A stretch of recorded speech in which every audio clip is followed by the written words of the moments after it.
My name is Hikaru, and today, since we're a player down, we are going to be playing a one shot.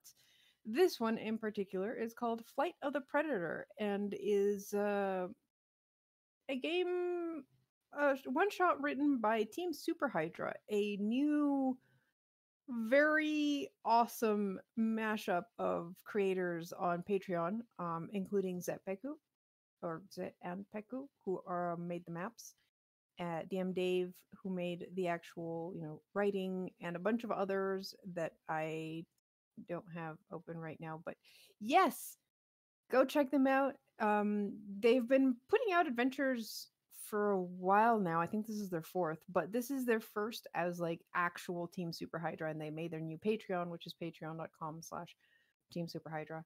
And is apparently going to be like the first of a running campaign in the world of their own creation. So we decided, hey, why not try it out? Because that's what we do here. We try things out. Speaking of trying things out, I asked everyone to make weird characters. So we'll see how that goes. Was this you guys all made things from like Unearthed Arcanas, right? No, this No? wasn't the Unearthed Arcana one card. That was Oh, the so level. that was the other one. Yeah, that was the level Okay. 17 one, because you wanted to No, you're see the right. weird You're right. stuff. You're I right. made it from Unearthed Arcana anyway. I mean, that's fair. I All did right. too. High five. That's I why I was didn't. confused. But Mhm. looking through you, only you two like your weird shit. But yes, we'll see how it goes. I am sure this is going to be a clusterfuck. It is also a level 1 adventure, so before we do anything, I do have two homebrew shit I want to do. First of all, everyone gets double their HP. So whatever Permanent your HP or permanent. okay. You're if and when, because the thing is, if we like this and you guys want to, uh we'll actually continue Team Super Hydra's adventure as like one shots whenever they come out. um if and when we do that, you can either switch your character if you didn't like it from the session starting the next part. Either way, the doubled HP will means that at level 2 you do not get HP.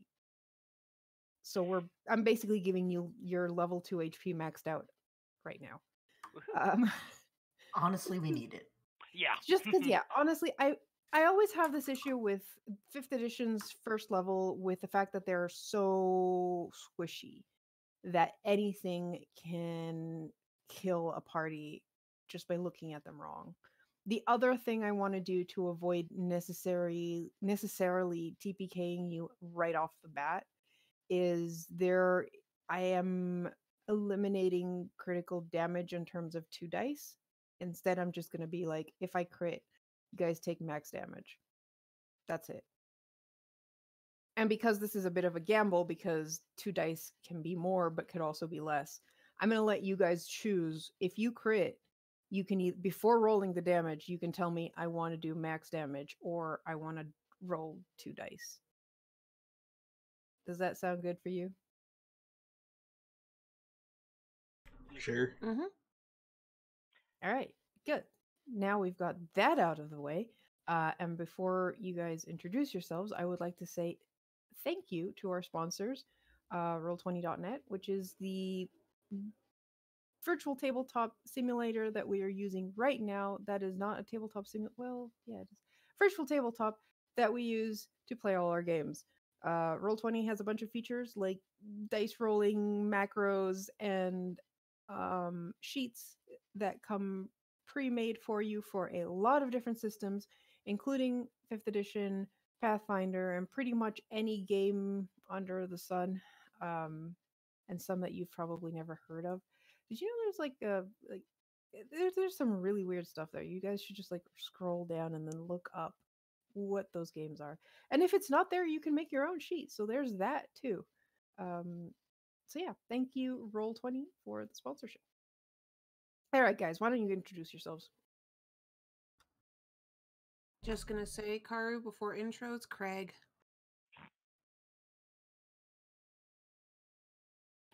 Also, show you're first. Oh, I know I'm first. I was just waiting for Craig. Yeah. Hold on. Give me a second. Where did Craig go? Craig. Craig. Fucking Craig. For those of you playing along at home, Craig is the thing that we use to record our sessions, so that Haru can more easily take out the bad audio. It's So you can listen to it where you're listening to it now. Unless you're listening to it on YouTube, in which case, no. We do podcasts. They're everywhere. Just look up Midgardia. You'll find us. Yeah. Probably.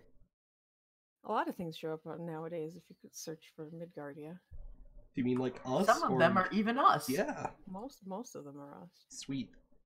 Wow. Just look for our little Celtic Knot MD20 thing. That's the seal of a brand you can trust. The only thing that shows up that is not us is Warhammer 40k. Ew. And honestly, Do you regularly Google us? Wait, why 40k? I don't know. There's something in Warhammer 40k that apparently uses the word Midgardia, and it kind of pisses me off because it didn't used to be there. Huh. Probably one of the planets or something. Anyway. Yeah, 3 inhabited worlds of the Fenris system, orbiting the Wolf's Eye alongside Frosthaim and Fenris. Anyways, I should sue them for using my name. They will kill you. Please don't joke about that. They have lawyers. Don't. Anyway. Yes, introductions, show. Hi, I'm Sho. I'm playing Aquila Dravashi, the Lurker of the Deep, Triton Warlock. Hi, I'm Zayo. I'm playing Silmer Ilquen. She is a Nature Domain Cleric Furbolg. And I'm Garmbreak1. I'll be playing Lath. I'll be playing Lath. I am an Elven Storm Sorcerer.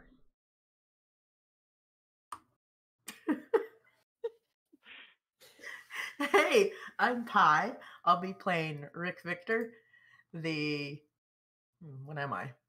Half-elf Noble Genie Warlock. I may have accidentally remade my character from our Hyrule campaign. My bad. In my defense, I'm sick. That's why I can't pronounce all of those L's. I'm expecting you to rickroll us at some point, just saying. I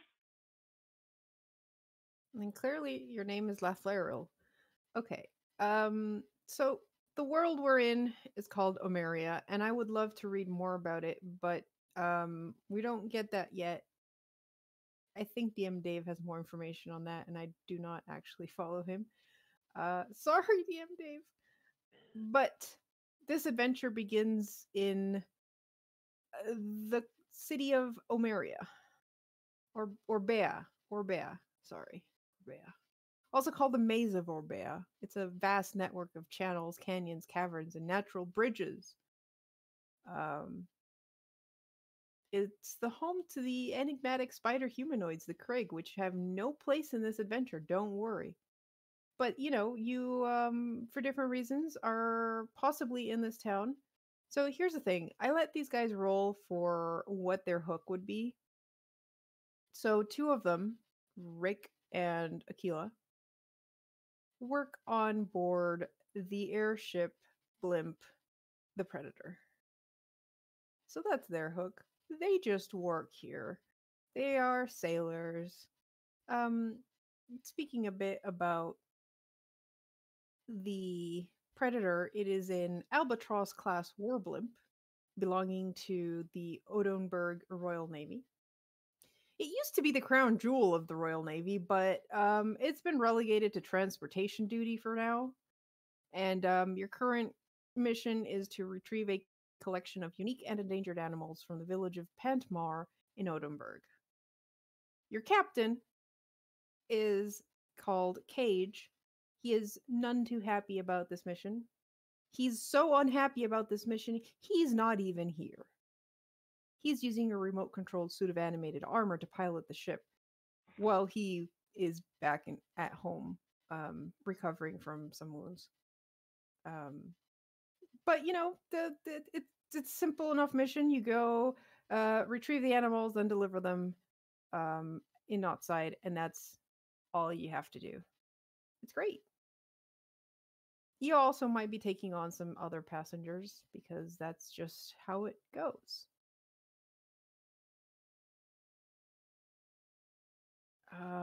We're going to so that's what you two know in terms of what's going on here. Silmara is not going to show up just yet, which leaves us with Laflairil, the one person who didn't roll to see what would happen to his character. So you're just. What do you know about your character, Garb? Well, I have a shady past as a criminal, and I figured out how to do some fancy little sorcery tricks. You are a criminal. Yes. I love it. Oh no? Basically. So you're minding your own business in probably one of the shadier sections of this maze of a city when someone comes up to you and says that he's there as a bit of a scout. His employer is looking for someone to help him out. He offers you a job that pays 100 gold if you're interested. Yeah, definitely. Excellent. And he tells you to meet him at the Mystique. At the what? At the Mystique. Mystique. It's a dim, dusty, and filled with all sorts. It's a casino. There we go. That's what I was. My kind of place. He meets you there. And goes, "This is what I need from you. I have an important client who needs escort to Knotside. He fears for his life and believes that there are dangerous people looking for him. I've booked him passage on a Dinzer airship, the Predator, which is currently docked here in Orbea. It leaves tomorrow morning, just a few hours after sunset. It has a 24-hour layover in a town not too far from here called Pantmar, and then we'll head north over the Elegant Valley and arrives in Knotside in a little under 2 days. Once in Knotside, you'll make sure that the client reaches the Institute of Archaeology safe and sound. There, my man Kibble will meet you and pay you 80 gold pieces. I have 20 now, plus the credentials to allow you passage on the Predator." And he places this jingling pouch on the table. It doesn't even touch the table before I swipe it. I'm in. Excellent. Well, if you do this with no problems, Kibble might have some more work for you once you reach Knotside. Pleasure doing business with you. He will know what you look like and will wave you down. He will then ask you the following question. Have you climbed the tallest mountain? To which you must reply, yes, and I have seen the green land below. Just be there. Alright.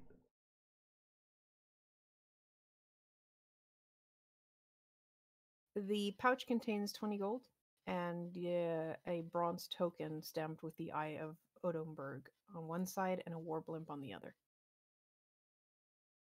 And it has a random number that you can decide what it is, but that's basically your ticket. The number is 3301. Of course it's 3301. What other number could it be?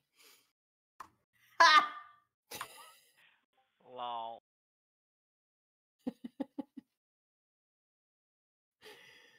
Oh boy. Well, when you reach the airfield the following day, you see 7 200-foot tall blimp towers organized in a triangle line either side of the main roads heading west out of Orbea.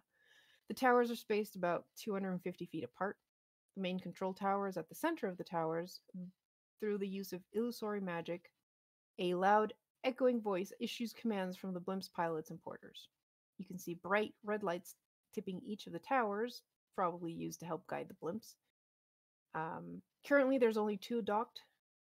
They all wear the blue and red colors of Odenburg. At the center of the tower's framework, you can see levitating platform discs lifting cargo up to the blimp's catwalks. This early in the morning, there's just a couple of porters and guards who kind of glance at you maybe, but... And you get to wait for like 30 minutes. Just watching. Until finally, from the west end of the airfield, you see this tiny figure wearing a long black overcoat with a hood pulled tight over his head approaching you and moving like fast. He approaches to within like 30 feet of you and paws, catches his breath, and then looks up and goes, "Good morning!" Good morning. Lovely day, isn't it? Isn't it super foggy and shit? That's just the kind of morning I like. Then yes, it is a lovely morning. When did I say it was foggy? I thought you did. I could be mistaken. I didn't, but it's okay. Now it's foggy. Way to go. For those of you playing along at home, I am very sick, so I might make mistakes like that continuously. Odd question, but have you climbed the tallest mountain? Shit, Marjorie. Yes, and I've seen the green below. Fuck. That's not right. The greenest land below the... He kind of looks at you. Off to a great start, I see. All right, close enough, I guess. My life is in grave danger. I don't know who exactly is after me, but I know they want me dead. He pulls down his hood, and you can see now that he's a gnome, an older gnome, probably between like 250 and 270 years old. He's got a gentle, happy face, rosy cheeks, bright red nose, you know, your typical like garden gnome variety gnome. So, can I count on you to keep me alive? Absolutely. There's 80 gold on the line. Indeed. And probably more depending on how things go. He smiles at you. Well, let's get going. Alright, lead the way. You proceed to the landing dock of the Predator. The AZ-129 Predator is a large war blimp, and longest class of flying machine, and used to be largest airship by envelope volume. Now it's been replaced by the AZ-730 Rock. And you only know this because this guy is a bit nervous and is talking nonstop as you approach and go up to the top of the tower. And he talks about how it was designed and built by the aircraft company Shadow Honor Artificer Guild of Chadridge. It was in use by the Imperial Navy of Odenburg in 973 AT. It was used, this ship itself was used during the Attack of Regrets in 1025 AT. But now it's showing its age. You all get up on board. And there's a few crewmen up there, including 2, one blue, one wearing blue. There's a lot of blue on this ship. Have I mentioned that? Yeah. What are the 2 crewmen up to? New blood? Hmm. I'm spying. Are you spying from like above somewhere in the rigging?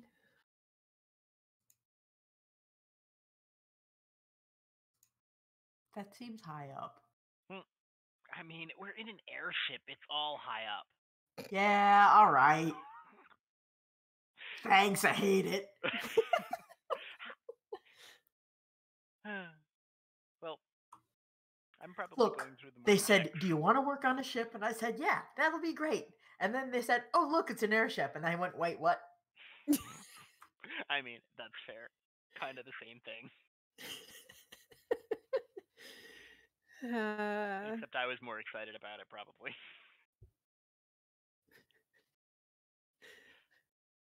I like how I sold this adventure about being in a ship, and somehow the air part got lost in translation.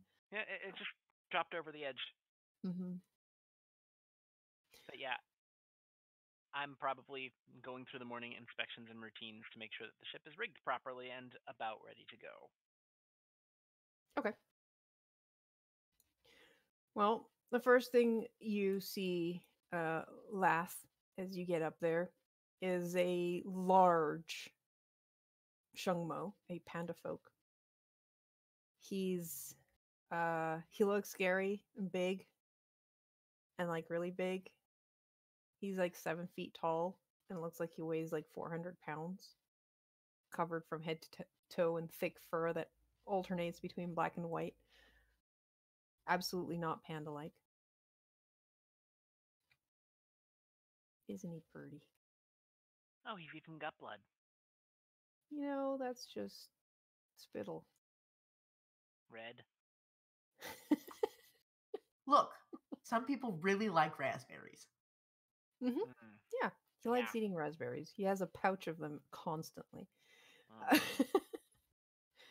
And he's just telling people what to do, shouting orders, turns to see you two, Lath and your buddy coming up and goes, "Oh, passengers, excellent.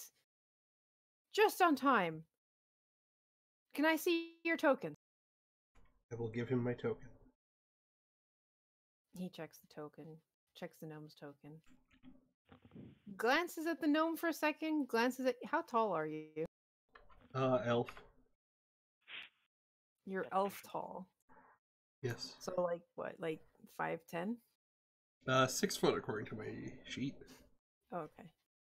That's one of the very few things I didn't just list as elf. Would you like me to read you some choice things from my biography Yes. section? Yes. Age, elf. Height, 6 foot. Weight, elf. Eyes, orbs. Skin, absolutely. Hair, yeah. You filled it out more than you normally do. Yeah, It's that's true. fair. True. It's technically true. Just somehow the height was actually a number and not just elf. Impressive. Yeah, I don't know what was wrong with me. Sick? Maybe. Elf. Well, Tahaku goes, "Welcome aboard the Predator," and gives you a big bear hug.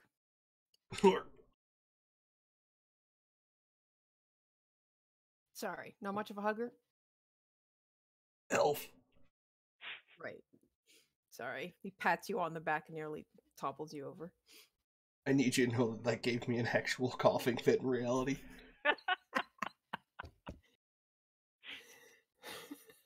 I just kind of hold out a hand to the nearest crewman. I'm like, see, I told you he'd hug him. And then kind of make motions of pay up. Oh, come on. He hugs everyone that gets on board. Yeah, but you Then were the maybe sucker you who... shouldn't have taken the bet. Yeah, seriously, come on. Who pays up? Also, I'm posting a completed picture of what he looks like in the one-shots.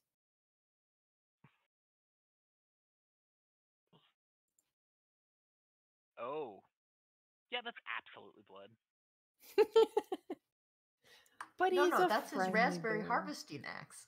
Yeah, that's absolutely what it is. Besides him, there's and he's the first mate.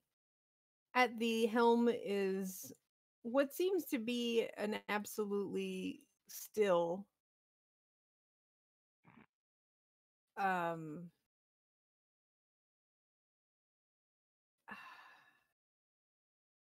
construct. construct. It is, technically. At first, you might think it's a what do you call them? Warforged? Warforged. So this guy's not moving at all right now. He does have a like staff of some kind that has a cage at the end, and inside the cage there's this little critter that's like moving around. You're not sure what's up with that. But Tahaku turns to you and goes, "Well, I'm Tahaku, and I'm your first mate. Most, if you need anything, you're gonna come to me. That over there is Captain Cage, or could be when he's here. Just leave him alone."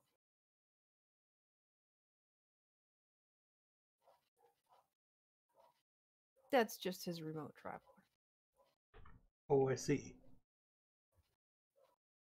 He got injured and is on is technically sort of off duty, and he's captaining the ship via the remote traveler.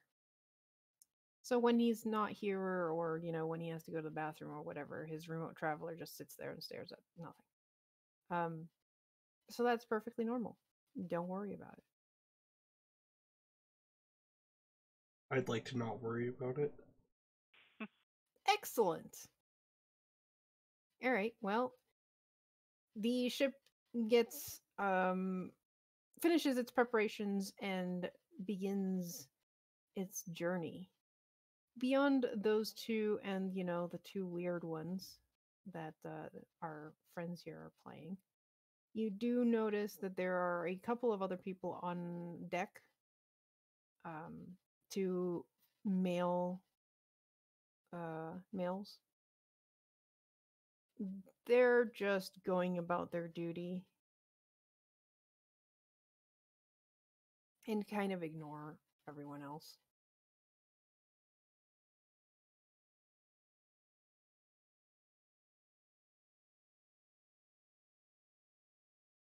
Is there anything you guys want to do during the flight that takes 3 hours to get to Pentmar? Find somewhere to hang out below decks and not get stabbed to death.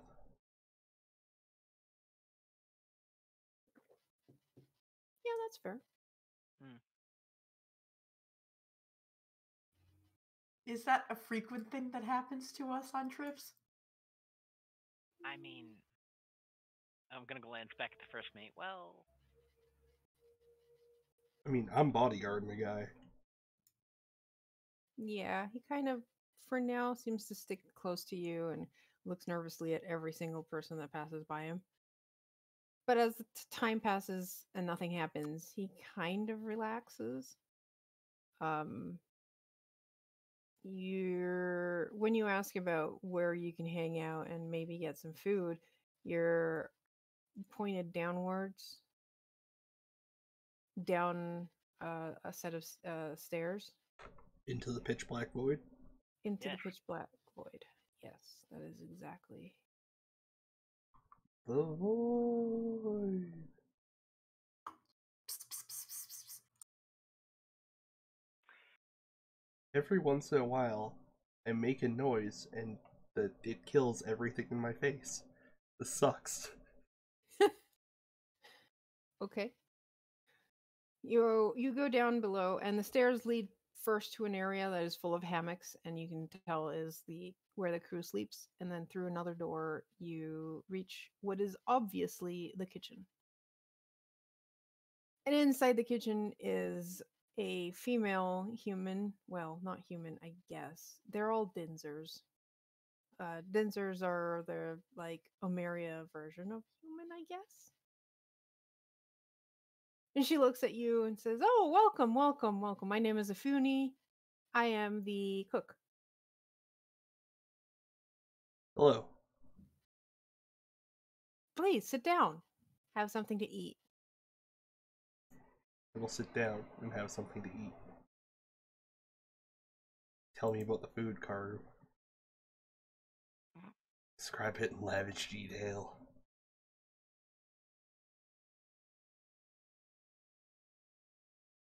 Why? I can't taste anything because I'm sick, Karu. I need this.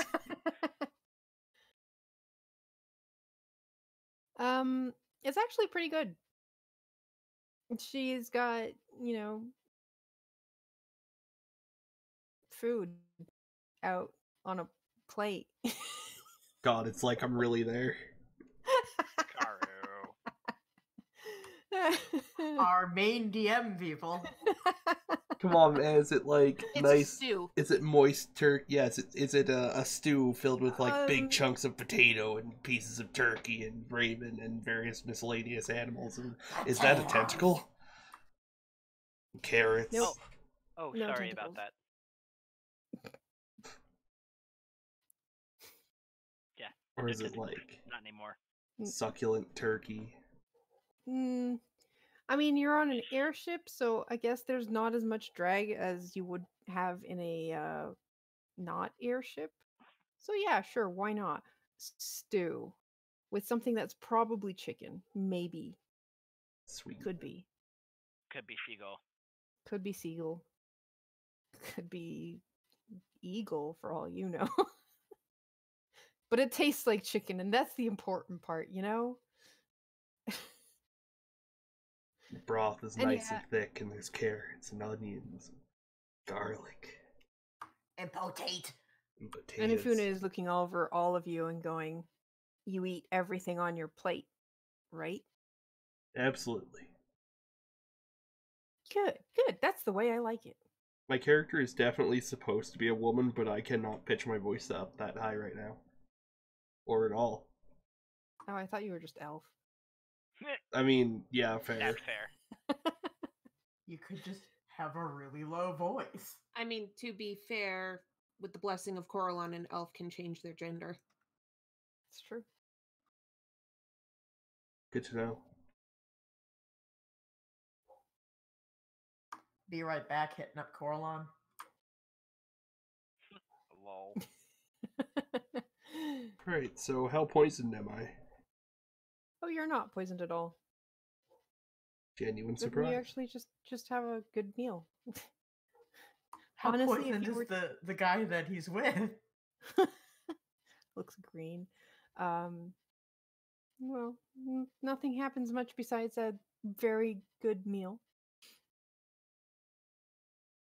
And you get to meet two of the people working the ship who are hiding here from it getting even more work given to them up top. Listen, I've been working since 3:30 in the morning. I deserve a break. I was told there'd be water.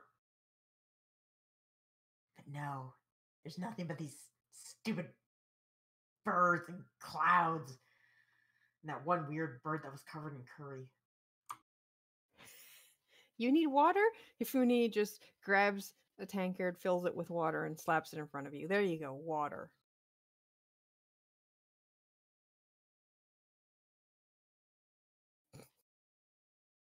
Ifuni's the best.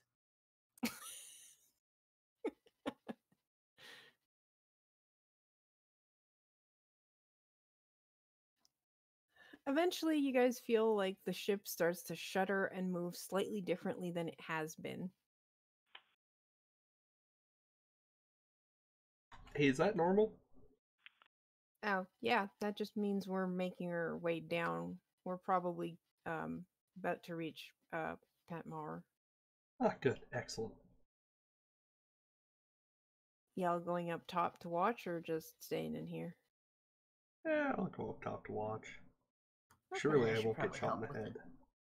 it. I mean, We should probably help with the descent. ugh. Oh man. You watch. Sorry. Yes. I hadn't actually noticed the robot captain token until now. That's horrifying.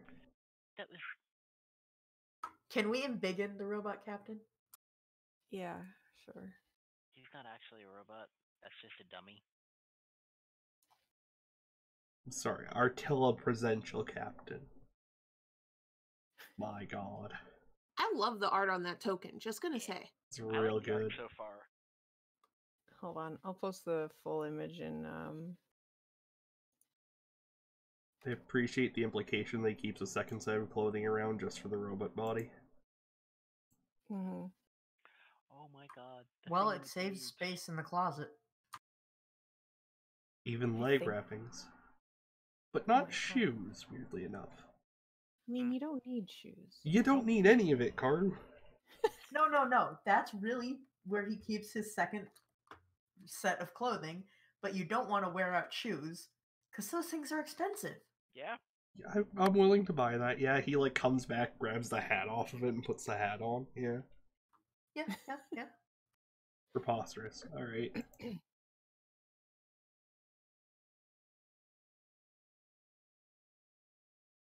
Wait, where's the... That's just the... Hmm.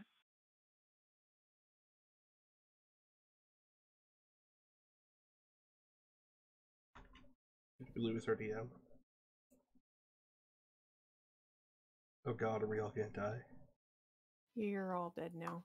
Oh. I was trying to see if I could find a bigger version. That one's so big, it's Don't worry about it, bud. It's Ship crashes, everyone dies.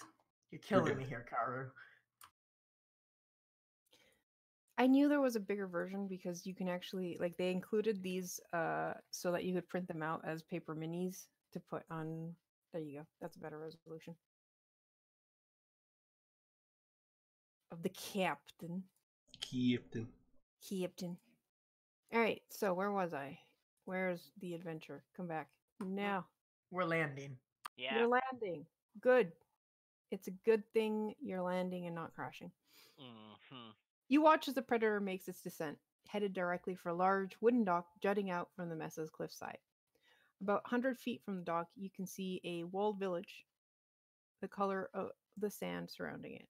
Goat herders motivate their livestock back from the edge, watching through the sand kicked up by the ship's propellers.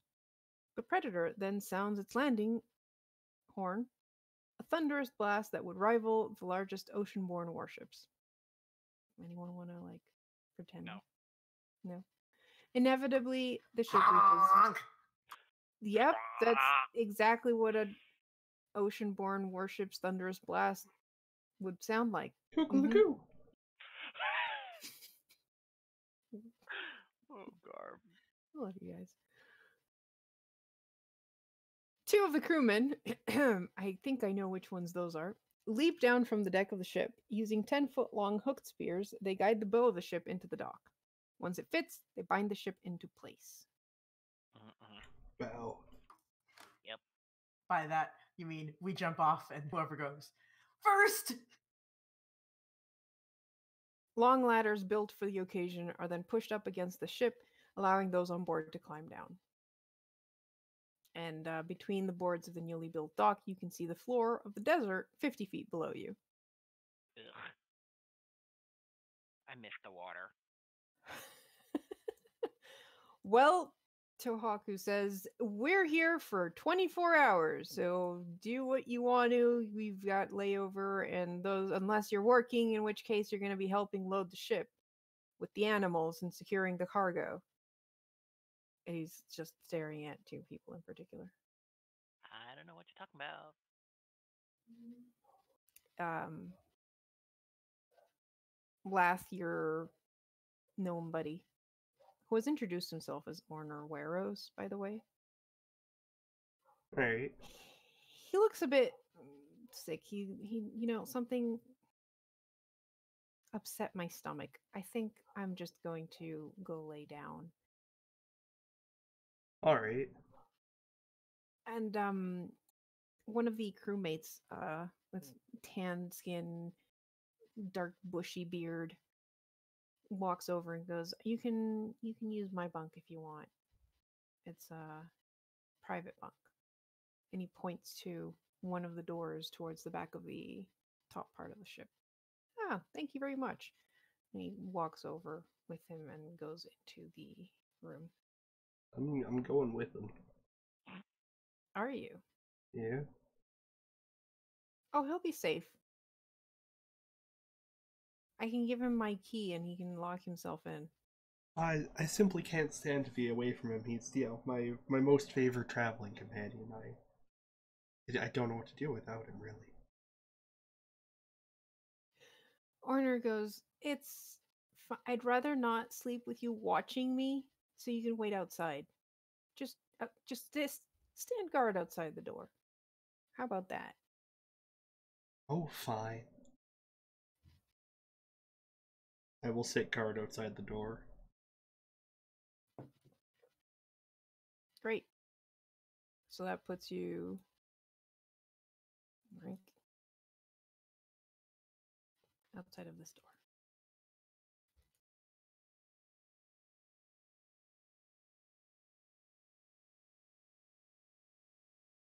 And your friend is just inside, laying on the bed. For resting. now. For now or forever? Are you gonna kill him in his sleep? I'm not It's the intending most to. peaceful way to go. All right, so are Rick and Akila trying to sneak off or helping with the animals? Animals are cute. Yeah, I suppose. Okay. Well, it's Besides, time who to. else am I supposed to bitch at? Oh. The animals you guys are transporting are all inside different sized cages, and helping put those on board the ship is obviously going to take most of the day. In the meantime, you have two people who are apparently with the animals. You're guessing they're the caretakers. Why don't you introduce the first one, Zio? So if you thought the panda was tall, Silmara's taller. She's a furbolg who is about 7 foot 10 inches tall. Gray blue skin, bright blue hair, like kind of aquish. Big smile on her face, and she's just trying to keep the animals calm as she's helping bring them on, and is like talking to each one of them, calling them by name and scolding them if they're causing too much trouble.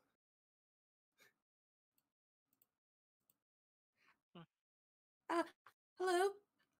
Are you crew? Can you help? Right? Yep. Yep. Fantastic. Watch your fingers. Some of these tend to bite a lot. I quickly take my fingers away from the nearest cage. Yes, you don't want to lose any fingers. Unless you do want to lose your fingers, and this is a very efficient method for it. From one cage, you hear, I can help with that. Wait, they talk? Now, don't you start. I'll start on you if you give me a chance. Not gonna happen. How many fingers does Silmar have? Oh, she still has all her fingers. Though there's a Are they- couple like scars, like you can tell she's been bitten by things. She just hasn't lost a finger. Are they all the same normal size, or are some of them shorter than the others? Oh no, they're all the same size, though at the same time her hand is huge and could like cover your entire face. Yeah, I'm about literally half your height. Yeah. Just about. Giant lady. Yes.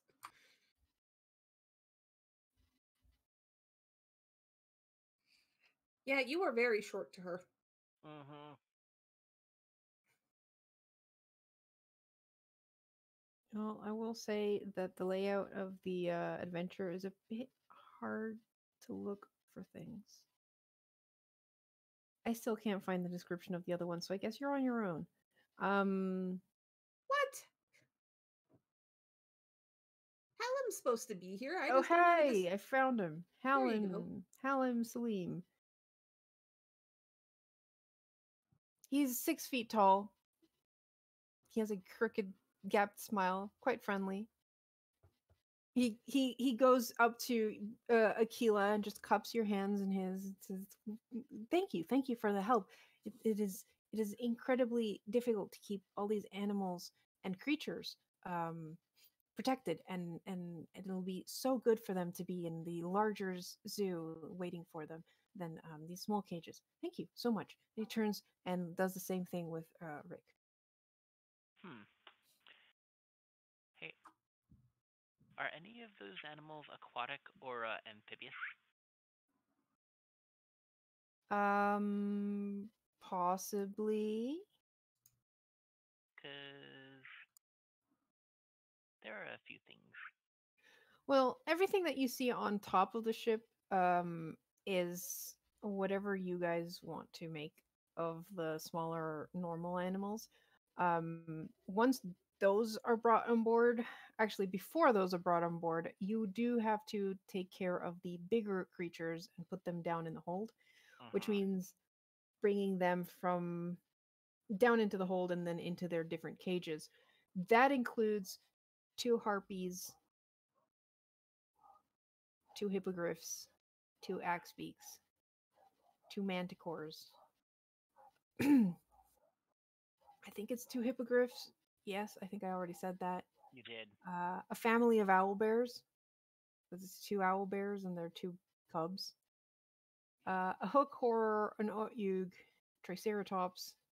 What are the Hokor and Otyugs? The hook horrors are creatures that have hooks for hands. Oh. Yeah. Not exactly fuzzy What? looking things. Oh, hook horrors. That's what I said. You said hook horror. Anyway, Yes, I watch your hands and arms. posted They- the they picture can of take the a lot. hook horror. Oh, it's a vulture turtle scyther. oh god. Yeah. I'm sorry, was that not an accurate description? No, it's No. a perfectly accurate description. No. Yes, it's an adorable creature, isn't it? No. Looks like it'd make a good soup. In its own bowl. You guys are familiar with otyugs actually because you've fought these before. They're basically trash compactors. They're living trash compactors. Well, Question. Yes. Of all of the animals, which one of them can talk? Aside from, like, manticore. the harpies. The manticore. None of the others? I mean, I'm sure the harpies can talk. they The probably manticore is don't the want mouthy to. one, though. Okay. But I mean, like, which ones have the capability of talking? I can double check. But there you have a lovely picture of what a manticore looks like.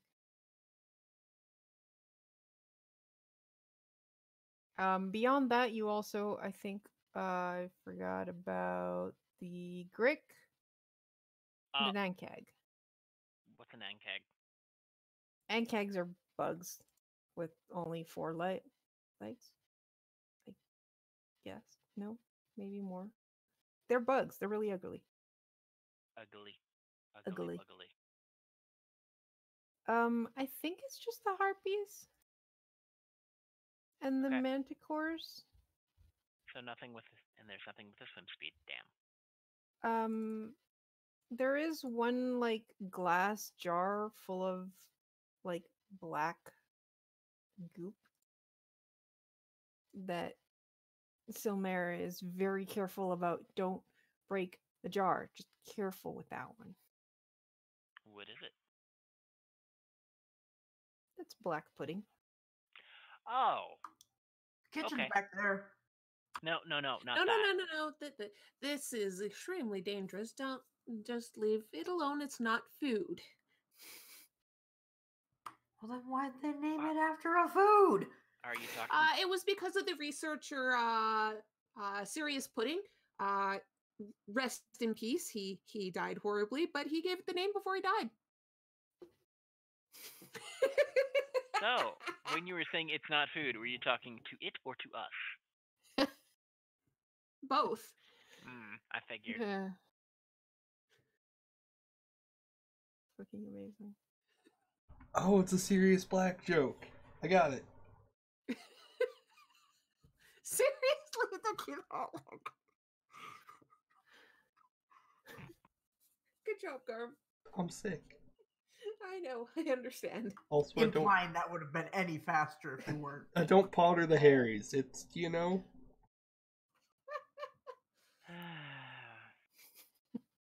But thank you, Garm. I'm glad you.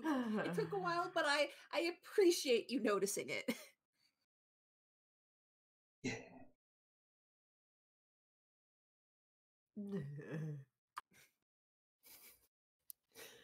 All right. Once all the animals are loaded in, and the monsters, because those are not animals, they're just monsters.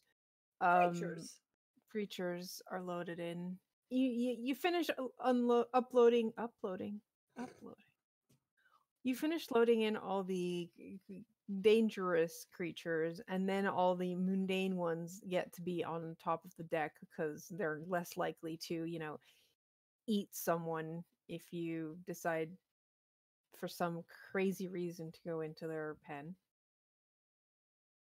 And you are also warned to please don't go and talk to the manticore because Don't encourage them. Don't encourage them. He's grumpy. He's really grumpy. Aren't there two of them? No, that's the two harpies. They'll just taunt you. There's two. There's two manticores. Mm-hmm. Okay. Yeah. Right.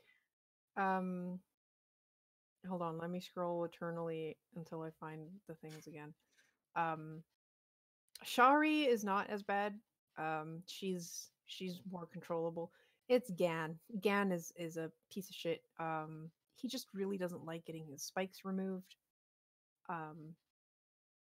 And he's still sore about the whole wing clipping business, but I mean, how else are we going to make sure they don't fly off, right?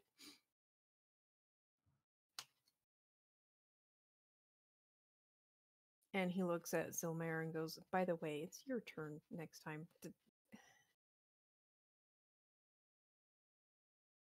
I'm still recovering from the last spike that I removed wrong. At least I helped with that. When I said I needed the spikes removed from him, I didn't mean them placed into me. It was only one. And you're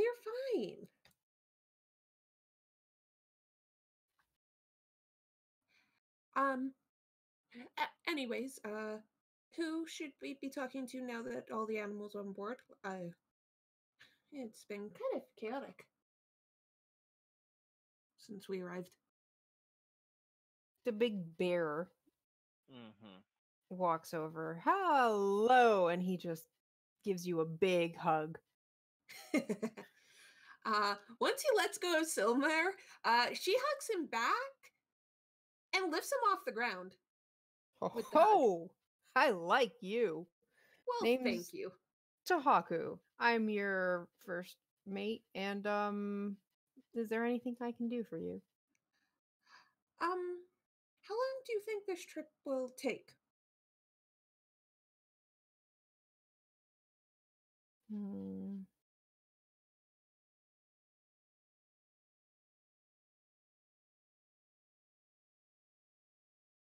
10 hours. All right. And I just want to make sure your crew does understand to keep their hands out of all these creatures' cages, right? Because I'm not going to be responsible for someone losing a finger or hand or an arm or their life. Yes. Well, and he hands you a key and goes, only the officers have keys to the lower deck area where your animals are. So, that should not be a problem. Perfect. Good to know. Thank you very much.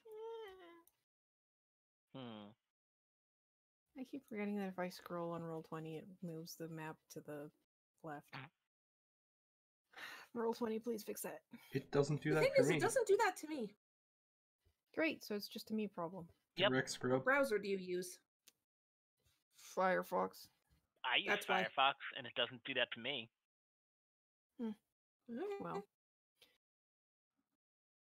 for dinner that evening, as you guys prepare to lift off, actually, you lift off and then have dinner because that's the appropriate way of doing things. Once everything has been set and you guys are back in the air, you settle down for a great meal of goat stew. Is my charge dead? No, your charge is alive. Though he excuses himself from dinner saying he doesn't really feel like eating. Fuck it, I'll eat whatever. Okay. Well, you all settle down to eat. Ifune just making sure again that everyone is eating everything. Mm-hmm.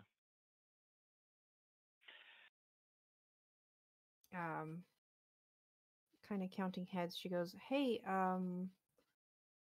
Akila, Yeah. have you seen Esther?" Karu, have I? Give me a perception check. Oops. I whispered it, but that's a 7, so probably not. Yeah, no, you don't recall, but I mean, it's been pretty crazy with all the animals and stuff. Yeah, not really. What would I know about them? Would they have been the type to wander off and go somewhere they shouldn't have? I mean, they might have. Is this nosy son of a bitch noticing anything? Are you talking about yourself? Hey. Give me a perception check. Oh, yes, you are. 23. Okay. The best way to learn things is to eavesdrop on everybody. All the time. And never let them know. You last saw him while you guys were still loading all the animals. He was like poking around and probably trying to rile up Gan, one of the manticore. But got told off by Tahaku and went to do something else.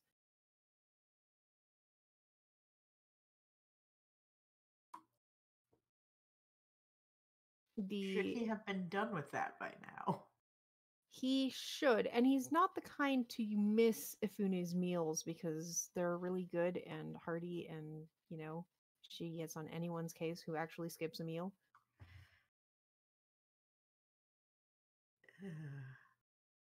So, do you think Hey, he's become a meal?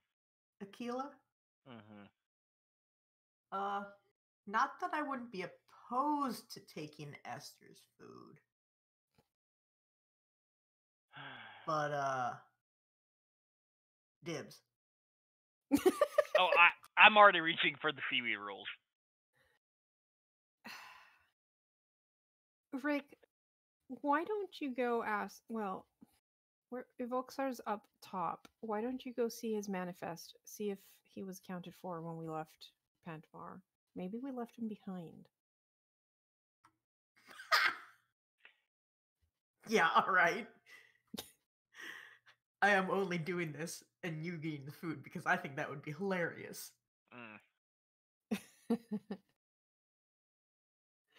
You find Evoxar up top. He's the one that had given his bunk over to Orner. And he's talking to the captain when you approach. I'm just gonna stand a respectful distance away where I can still hear things.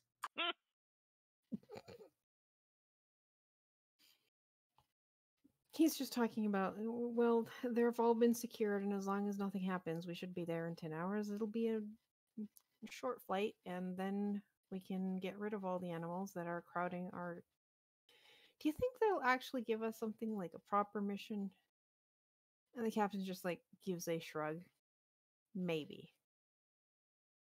And turns around to pilot the ship. And Voxar turns around, sees you. What is it, Rick?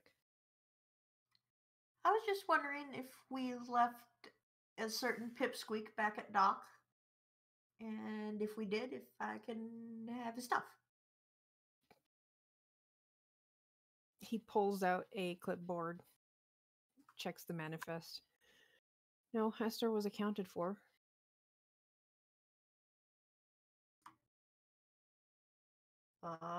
What did you...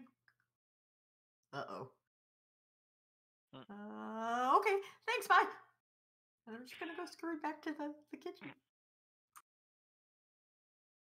He just stares at you like, okay. He better not be hiding somewhere. Without dinner? At that, the Captain Cage turns around. Are we missing someone?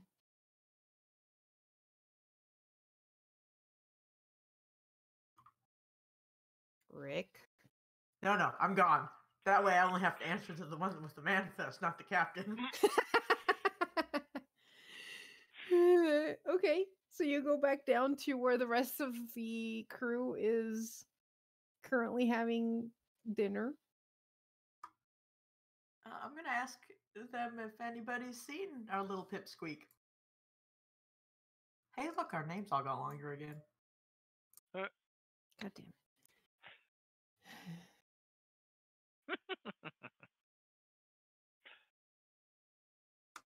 Garms is still long. Yep. Get wrecked. Cough, cough, cough. Says the guy who can't even pronounce his own name. Lateral, what do you want? Hey, you got it. Damn it, no I didn't. It's lateral. No. Lateral. Lateral. There we go. Lateral. Lateral. Got it. We got it. Go team. Is Well, this? Afune? Is this stew What? served in bowls, like bread bowls? Yes. Oh my god, I'm so hungry. Probably the only reason that the bread is not entirely hard and stale. Afune looks at Rick. Well, did we leave him behind? I wish we did. What does that mean? If we left him behind, we know where he was. Oh, great. So he's gone missing. Yep. Did you tell the captain? I wanted to see if anyone here saw him first. So no. Because if we go to the captain and there's not actually a problem, then there's a problem. Well, maybe you should go looking for him then.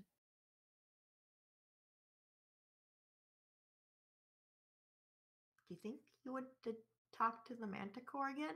Oh god damn it, really? Is that person that dumb? Unwise. We look at each other, look back at you, nod. In unison. Is this person an actual child?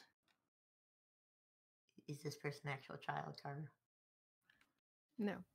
Mm-mm. Not in body, but in mind. Oh, okay. Well, if he gets eaten, that just means I don't have to feed the manticore tonight. If he gets eaten, dibs. Why don't you find out what happened to him? Though I don't have the keys to all the areas, but let's go looking. Tall lady Silmare, could Mhm. you show us to where the manticore is and how not to get eaten? She just slowly gets up and up and up. And it's like, Okay, that's not fair.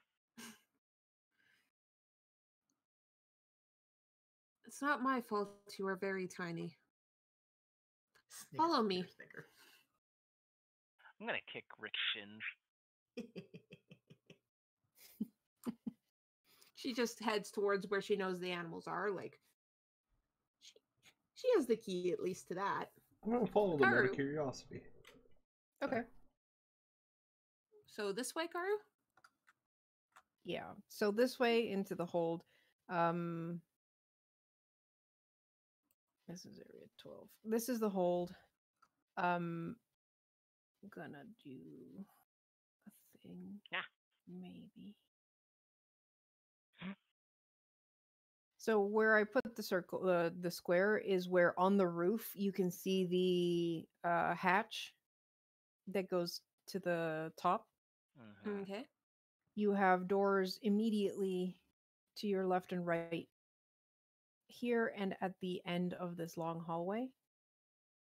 To either behind either door are where the animals are held.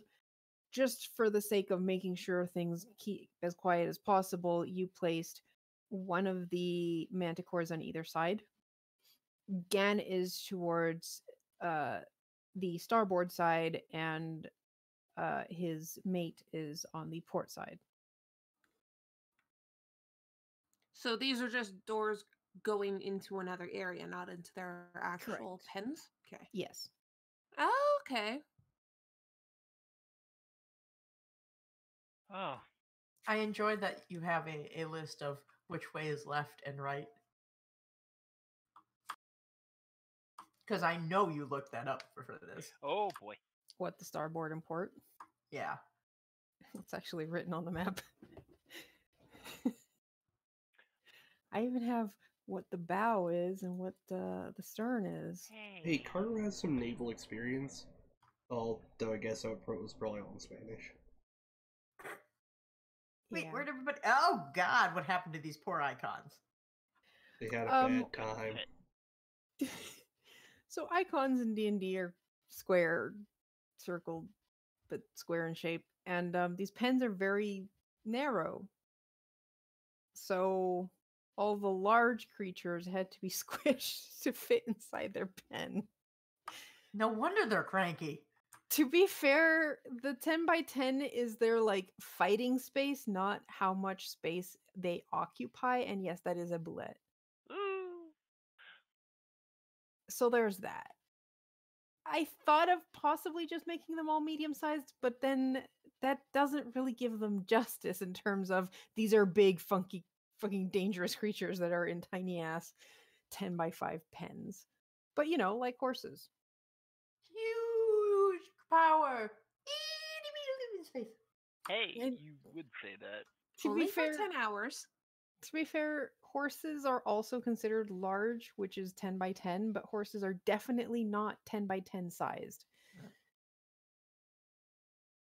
Anyways, as I walk in, do I see any signs of, someone being brutally ripped apart by a creature? Give me either a perception check or an investigation check, depending on how you want to go about it. 16 perception. Because you do not want me to try investigation. I mean, Okay.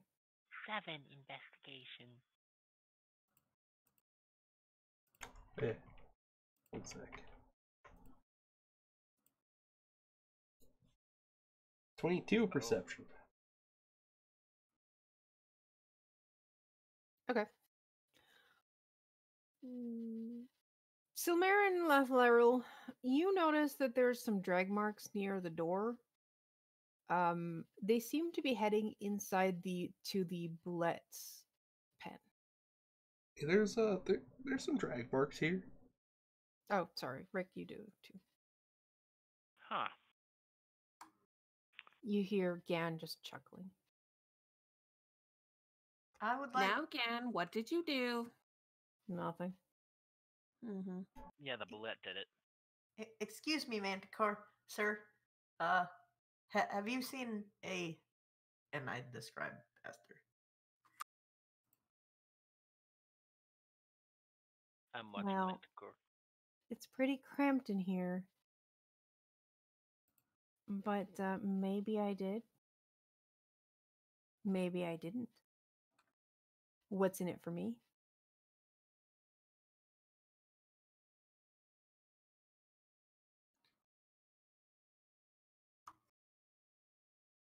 How about a second serving of food once we get out of here? For you and your mate. He rolls his eyes and goes, "Oh, so you're either going to overfeed us or starve us if I don't help?" Oh, I'm not going to starve you. So dramatic.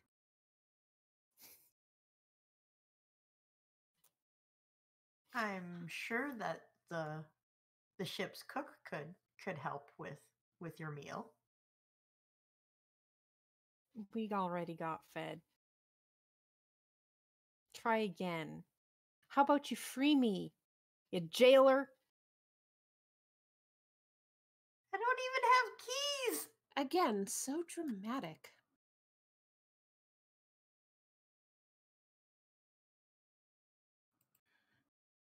Listen, if you weren't here, you would be dead right now and you know it.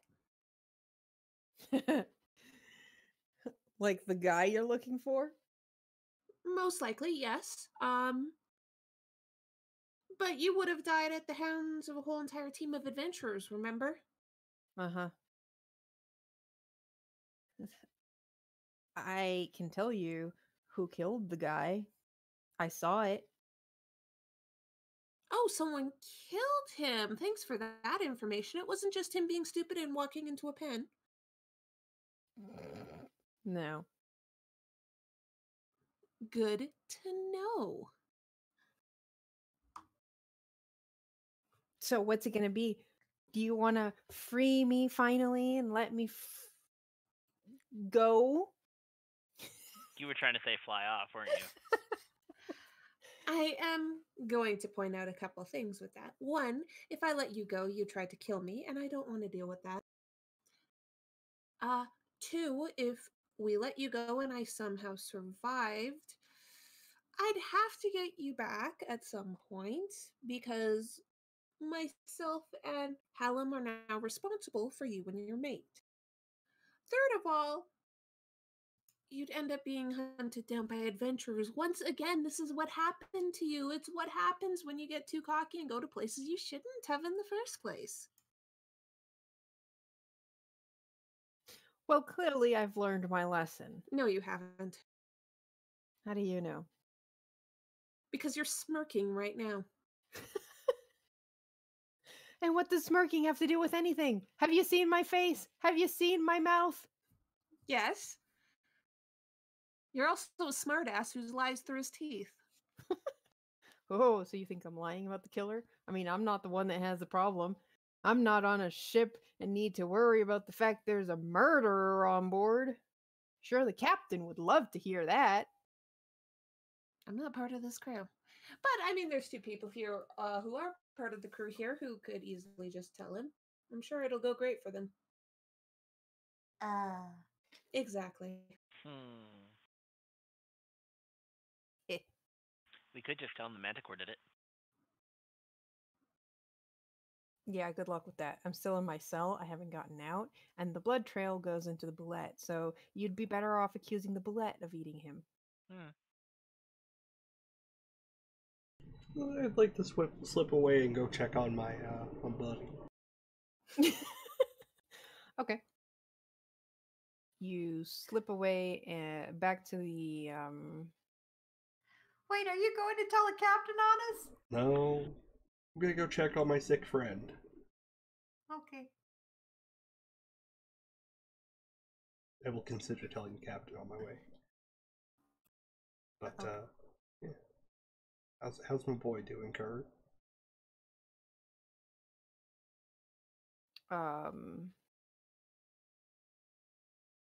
me double check. Has he been crucified? He's lying, sleeping. Nope, dead.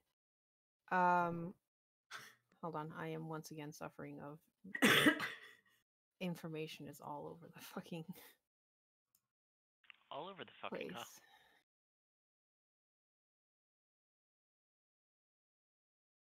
Nope. Is he in a deep coma, suffering endless dreams where he's like enacting every part in Shakespeare? They can only get out if he can figure out how to change the play so he doesn't die.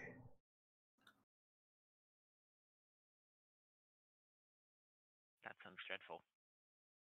I like Shakespeare.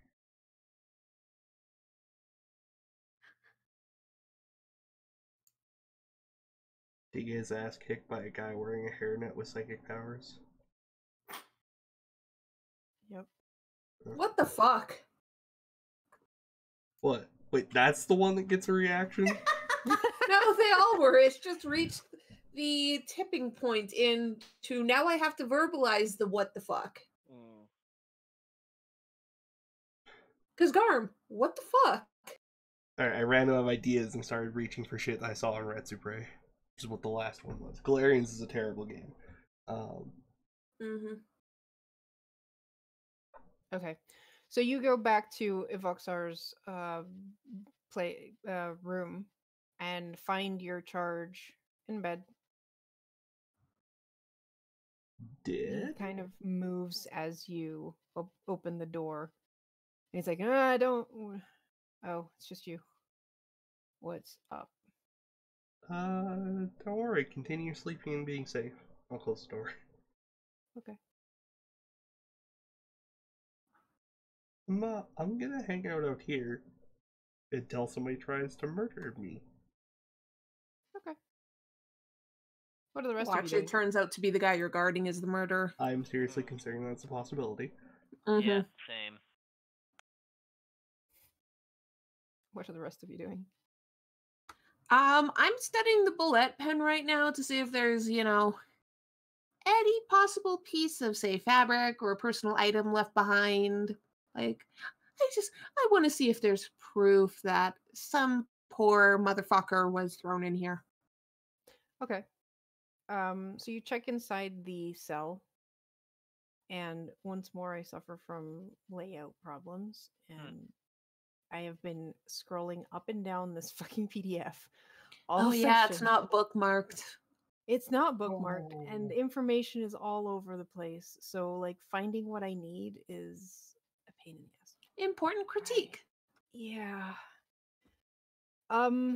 Okay, so you all investigate. I'm guessing the two of you are also helping her figure out things.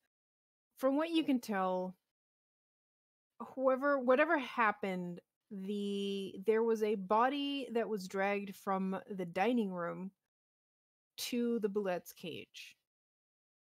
You don't find any traces of him,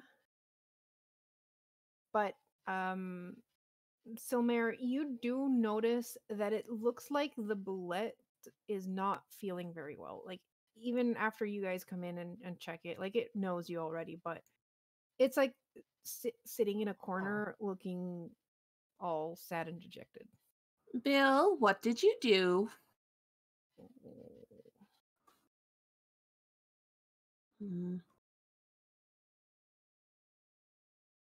Karu, is this thing considered a beast?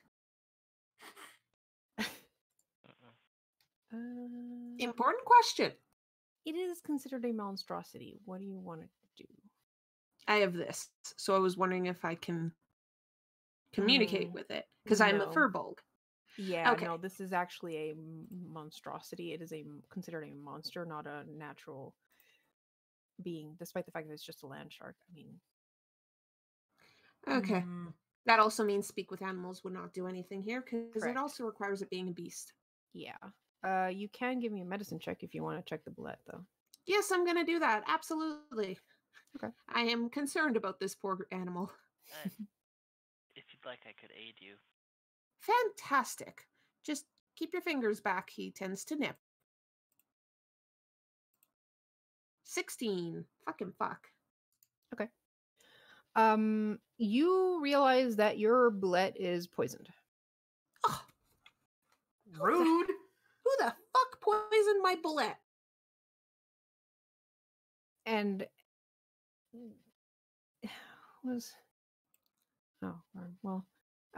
I'd say, Rick, you also notice that on the ground amongst the drag marks, you noticed like these little droplets of something acidic on the ground. Oh ho.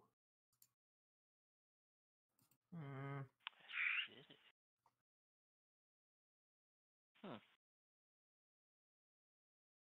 But yeah, as far as Silmare is concerned, the Bullet has food poisoning.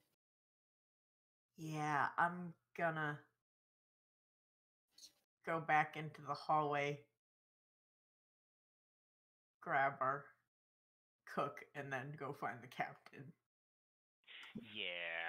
I'm gonna stick with Bill and try and make sure, he doesn't die from poisoning. Well, yeah. I'm gonna go with Rick because this is bad. Yeah, we learned enough that there's an actual problem, not just our own incompetency. Okay. Ifune looks confused as to why you're grabbing her. Yeah, also confused why you're grabbing her. The cook? What's going on? So we found probably where they went, except that it leads into the bullet cage, who has food poisoning. And the manticore says that he's dead. Okay. And I didn't want to tell the captain and then have the captain think that you poisoned the bullet. Ah, I would never poison anyone. Yes, that's why you're coming with, so that you can tell the captain that you wouldn't poison anyone.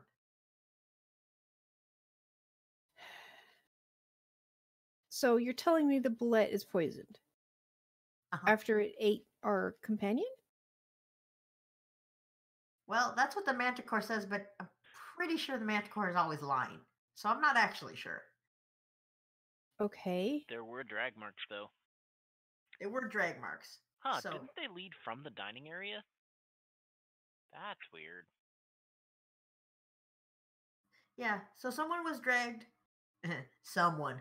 Esther was dragged from the dine-in area to the bullet cage. And either Esther was poisoned or the bullet when it ate was poisoned. That would be the second person who's apparently been poisoned, if that's what's happening with our gnome.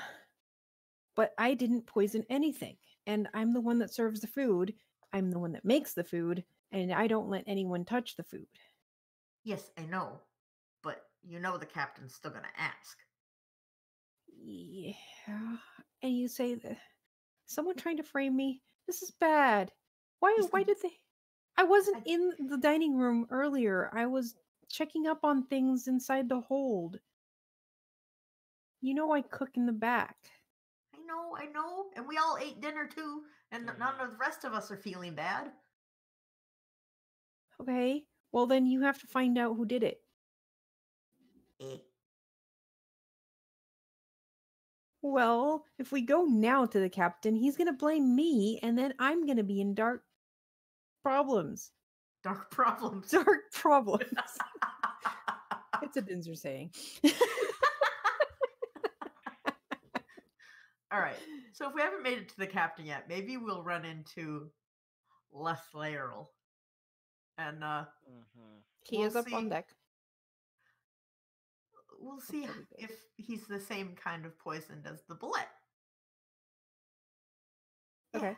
Yeah, because if it's not the same, then maybe it's two different things, not two people that got poisoned. Yeah.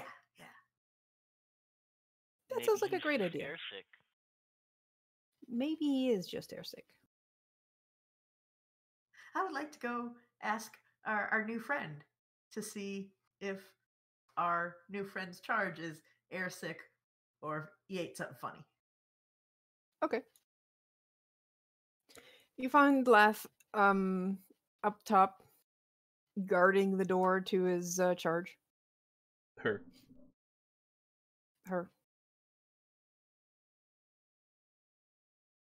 Hello. Hi. Not that we have a definite problem. Maybe downstairs, but not that you know. Is your friend airsick, or is there possibly another problem? Not that there might be another problem, but maybe if there were another problem, would they be part of the other problem? Do you want to try that again? Is your friend airsick, or did something else happen to them? I don't know. I'll open the door and go, hey, do you think you're airsick, or what? How am I supposed to know? My stomach hurts. Did you eat or drink anything? Weird? Just the same thing everyone else did. Why? Just curious. Don't worry about it. I'm gonna close the door.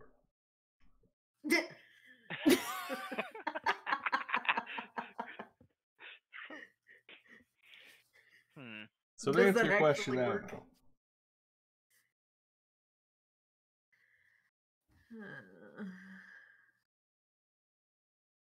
Great. Do we know anybody who would have wanted to kill Esther on this ship? And killing Esther has been a running theme on Midgardian. I wasn't gonna say that. Oh no! I thought you did that on purpose, fucker. I thought it was originally Esther, and then people started saying Esther. It was just one of the names of the character, like the NPCs that would have taken your place if you hadn't rolled for certain things.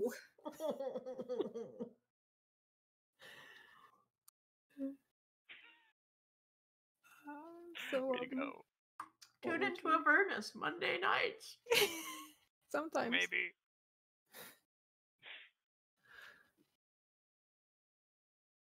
What would you like to do? I asked a question.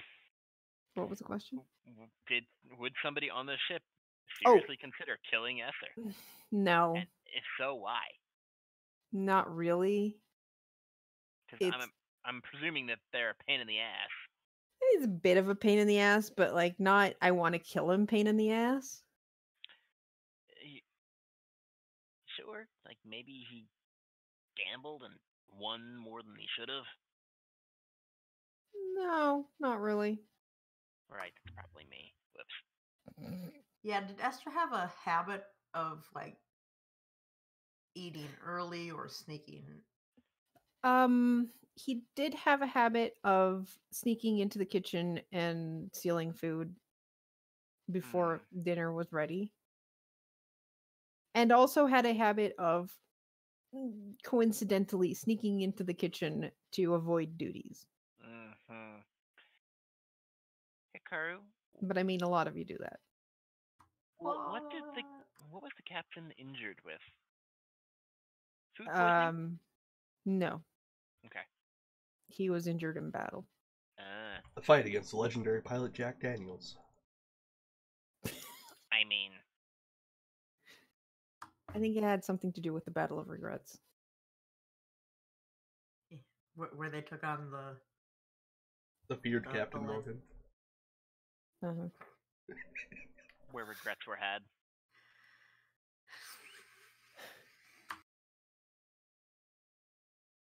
I Oh. suspect that's why it was called the Battle of Regrets. Mm-hmm. I'm just gonna look at our friend Laugh and be like, well, if your buddy wasn't airsick, do they have anybody who wants to kill him?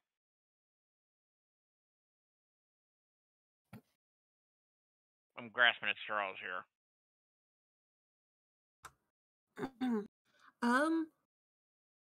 I could try something maybe. Oh. Hi, I helped Bill as much as I could. I'll go check on him in a short while. How's your friend doing? He says he ate the same thing as everybody else. And, well, if it was Esther, he always eats random things when he's hiding, not doing chores. Well, Seems like... if Sorry. Good. if he's still feeling iffy, I could do a quick examination. I am the medic, so That would at least rule out if he's poisoned or not. That would be most welcome. All right, fantastic. You? And she looks at Akila. You're going to help me because you helped with Bill. All right. After I'm this, just we gonna should probably check peer the in. other side of the hold. So, like, you guys did that. Yeah. Yeah. Listen, I was focused on Bill. I mean, But yes, we can go check the other side as well. What about his partner, Lil? Bill is the bullet. Yeah. Oh shit, it was Phil and Lil. My mistake. Yeah. Did you just fuck up Rugrats trivia? yeah. Yeah, he did. I have a sinus infection. You can't use that to be an excuse for everything. I can, and you know why, Joe? Because he has a sinus infection. Yep. Yeah, there we go. Anyways, It I'm can't gonna be go. that bad. You didn't even want to go to the doctor. Ooh. Anyways, I'm gonna go check on the gnome. Okay. So you go into the gnome's quarters. Yep. Or Hello. evokers. Hello, who's this? I am a cleric, and I heard you weren't feeling well, so I thought, well, I am a cleric, so I can come over and check on you, make sure you're doing all right. You don't mind that, do you? No, of course it's not. That's very, very welcome. Fantastic. She just offered a hand. My name is Silmer. It's a pleasure to meet you. Shall we get to it? Sure. Karu, does he seem in pain, nervous, anything of the sort? I'm just trying to read him in this moment. Yeah, Give me an insight check. Does he look like he's actually ill, or is he faking it? 13. At some point, I will roll above a 10 tonight. How about a 19 to see if Okay. he's actually like not faking it? So Myra, he doesn't look like he's faking it, or that like he does seem like he's sick. At a glance, you're starting to think it's possibly maybe related to the same thing that happened to Bill. Bill. Bullet Bill. Aquila. There's something off about this guy. He seems unduly nervous about being checked up, but maybe that's just because it's a giant firbolg and he's a tiny little gnome. Also, zoologist. Like, sure, you're a vet, but are you a real doctor? Huh. But yeah, he seems a bit nervous about this whole checkup, but doesn't exactly stop her from doing a checkup. Okay. So, medicine check, Karu? Correct. I'd like to aid. That's why you're here. Oh my god. Well, 26, nat 20. Okay. I know you can't nat You can't 20 nat on a 20 skill skill check, check. I wasn't gonna say anything. You called it correctly. Okay, 26. You for sure can tell that whatever poison is hurting your bullet is the same poison that is affecting him. Though his seems to be a milder case. Like it won't kill him, it just makes him sick? Or correct. Like he got it from maybe mishandling something. Yeah, that rather raises than ingesting. That raises some questions, given that he is tiny and Bullet is large.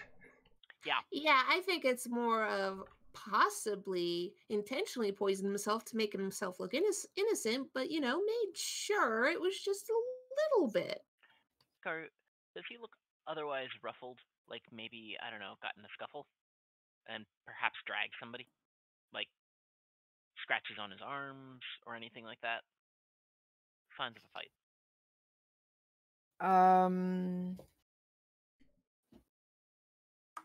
Give me a perception check. Also, I'm not sure he'd have a motive to kill Esther, is the thing. Well, that's higher have. than a 7, a 9. I mean, he looks disheveled, but he's been in bed supposedly all day. I'd like to peer around his room to see if there's anything there that is weird compared to what would normally be in a crewmate's room. Not a crew member, though. It's the first exactly, mate's room that in he's... a crew member's room. Oh. Yeah. Okay. Give me an investigation check. This will go great. Like a pointy hat or an umbrella that shoots something gas. Or...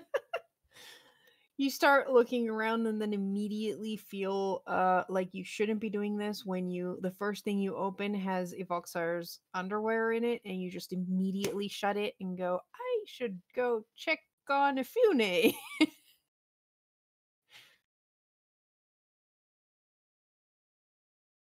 Was it pink? Did it have little hearts on it? Was it cute? You'd rather not remember. It was horrifically stained. They were actually black. Oh, okay. with little daggers on it. I love it. Mm-hmm. I just don't know So- why I would be like horrified at this. Well, I mean, you just realize that you're looking through the bosun's personal items and that he might just take Offense. offense at that, and you still have to work on this ship. So, my friend, my little gnome friend, sad to inform you, you are in fact poisoned. Oh no. I mean, it was that... You'll Yeah. be fine. Just an upset stomach. I'm just watching him. Are you sure you didn't eat anything odd? Did anything taste odd? It's just curious how my big bullet friend is pretty upset right now with his poisoning. If something was making him this upset, I'd imagine it'd be a strong enough poison that honestly you would have keeled over dead by now. I would like to stare at him now because I didn't think of this, but this seems like a very suspicious thing. Oh yeah, Summer's it's a very just suspicious thing. smiling as she explains all this and is just reading the reactions. Yeah, I'm Right. watching him very closely. Give me insight checks. 13. 8. 15. Thank Nosy you. one. He looks more worried about the fact that you just told him he was poisoned. It's like, no, but I bet it's the cook. Didn't she make the food for your bullet? Maybe she doesn't like bullets. Rick, you're like, he's grasping for straws right now. I will point out I fed Bill myself, thank you very much. So don't go insulting Bill's diet. I make sure it's a very balanced diet. Except Now, my a crewmates. person, that's not a balanced diet. Like, I don't know where that person has been. Esther, you don't want to know. Exactly. And He someone definitely fed him to wasn't poor balanced. Bill. I don't know what you're trying to imply here, but if someone is trying to poison people on this ship, then you should probably be looking for them.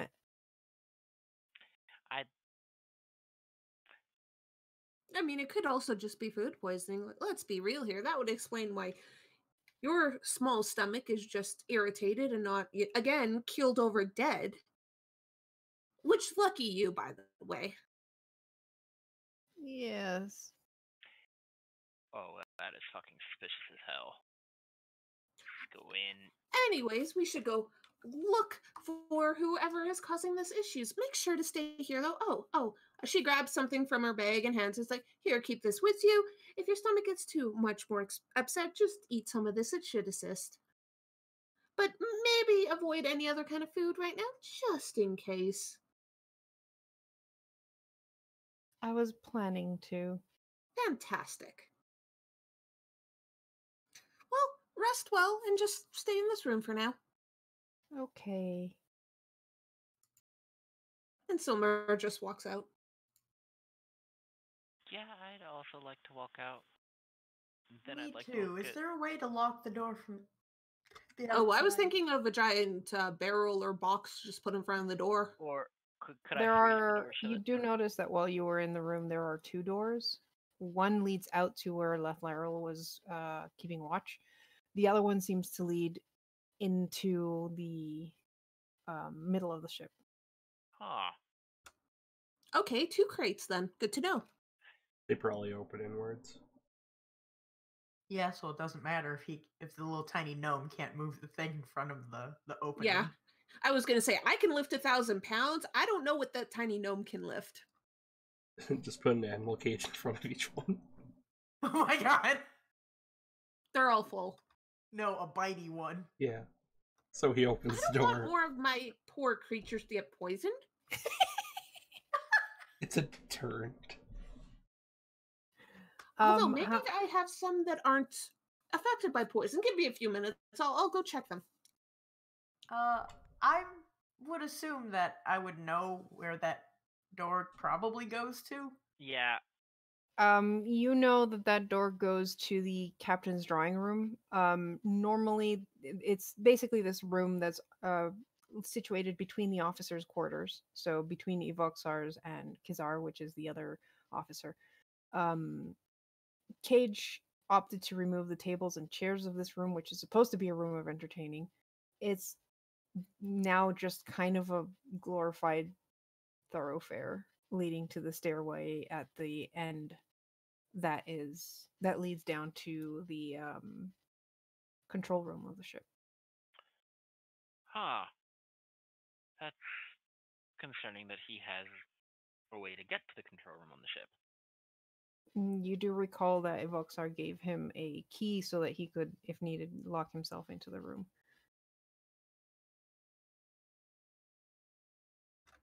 So, Lath, I'm sorry to say your friend might be a piece of shit who poisons poor bullets and, also possibly kills people. Yeah, I'm getting that impression. It's the only thing that really makes sense, unfortunately.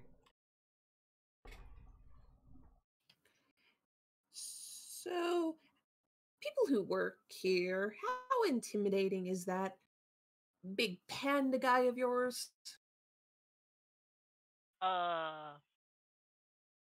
Just Well, saying. I once saw him rip a guy's throat out with his teeth. I'm pretty I sure mean, he sneezed fair. once and knocked a guy out. Yeah, he sneezed and knocked a guy overboard.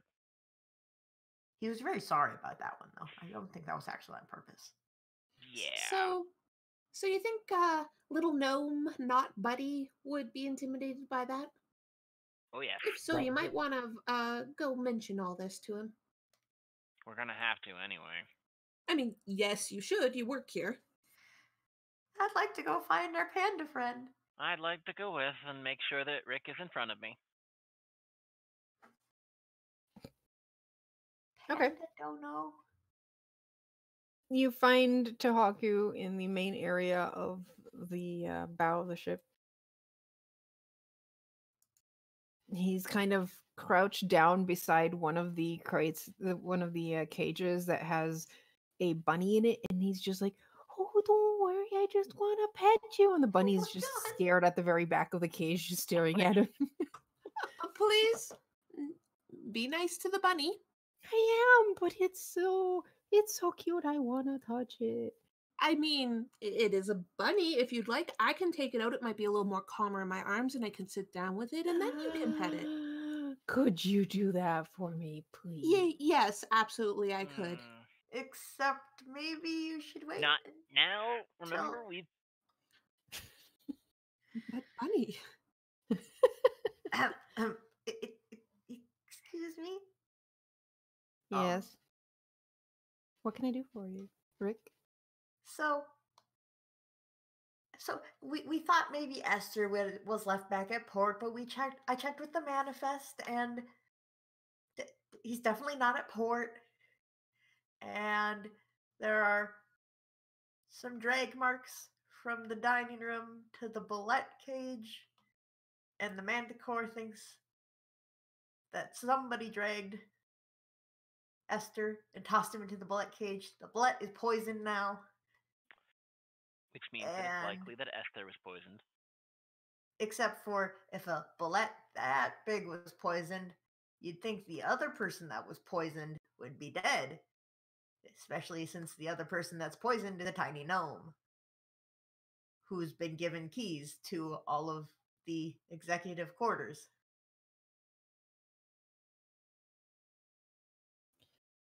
Who gave the gnome the keys to all of the captain restricted areas?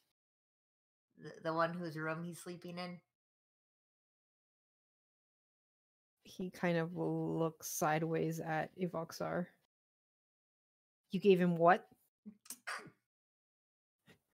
He's like, look, I told him it was just for my room so that he could lock himself in if he felt more secure that way. I didn't tell him that he could go into the And yet. engine room. And yet. If that's what it's called. Shut up! He's gonna kill us if he gets pissed. Yeah, it is called the engine room. Why do you think I made sure that you were in front of me? All right, all of you are coming with, and we're gonna go check the engine room. Does that include the not crew members? Honestly, right now, I want to know what exactly is happening, and I'd rather have you all where I can see you. Where's the gnome? In the room. He's coming too. I think you may have to tell him yourself, because I don't think he really wants to listen to us. Oh, yeah. I will. And he just stomps over. Oh, okay. Silmara's just standing back, and she's already thinking, he's not going to be in the room. He walks up to Lethleriel and goes, move aside. Yep. Scoot. Walks into the room. All right, well, apparently there's some weird things going on my ship. So we're all going to go see how the engine room is doing. And you're going to come along. Arner just looks up from all frail and weak old man looking from the bed and goes, "But I'm poisoned. I was told by the big lady over there that I should stay in bed." Oh, that's perfect. The thing is, the big lady you mentioned, aka me, can easily carry you because you are a small gnome. So here, let's go. I mean, And or you Silver could just walks in. Or you could just let the first mate carry you. Can't promise that he won't drop you, though. I'll carry him. He's supposed to be my charge. Okay. I can walk. I can walk. It's fine. But he moves closer to Lethleriel. Holy shit, his token is sure something. Yeah. The guy's got 300 meters of mustache. Yeah, he totally He's doesn't Dr. Eggman's brother. Oh my I was God. thinking Dr. Wily. Yes. Yes, both. By the way, I'd like to use this on Lethleriel.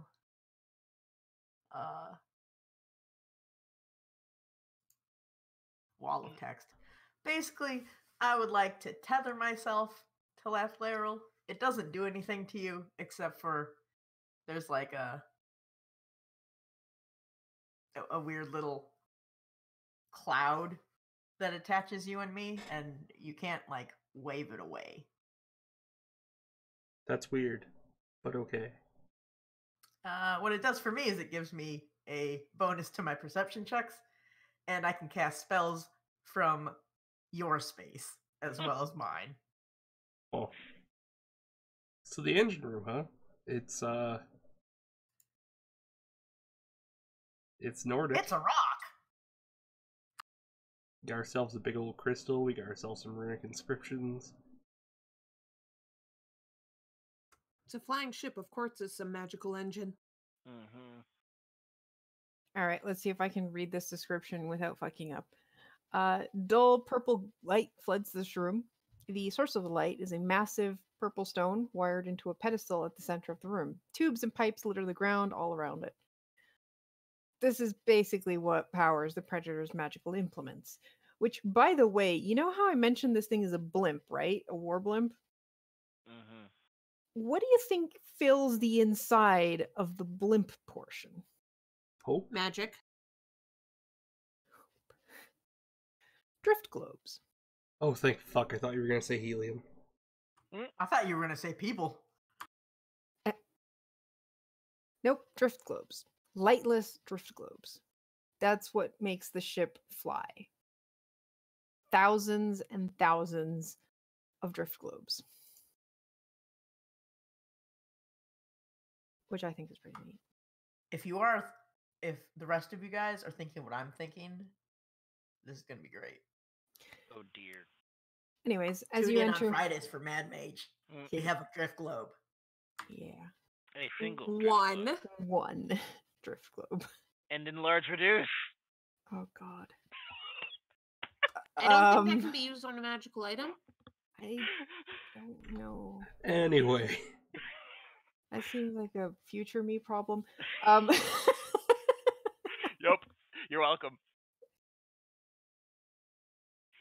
As you walk in, you also see a strange, almost spider-like device attached to the top of the glowing purple gem. Various wires that seem newer than the ones coming from the gem's pedestal surround it. If you didn't know any better, you'd say that someone placed this device onto the gem just recently.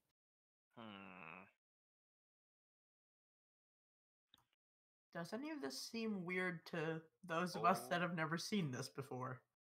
Yes. Immediately, Tahaku realizes that this device has been added to it and doesn't belong there. Yeah. Is anyone keeping an eye on the gnome? Oh, yes. Yes. I'm carrying him. No, you're not, because he said he could walk. All right. But he is like right behind you. But he is kind of inching backwards. Actually, I'd like I to scoot. wouldn't I'm sorry. Yeah, sorry. I would not have been there. I would have been next to him. I Okay, have a I'd like to 15 scoot- in passive. I'd like to scooch around behind Dr. Albert Wiley there and grab him by the. Yeah, I'd Hair. like to trip him. Scruff him. I have no interest in magic or technology, really, so I've just been watching him.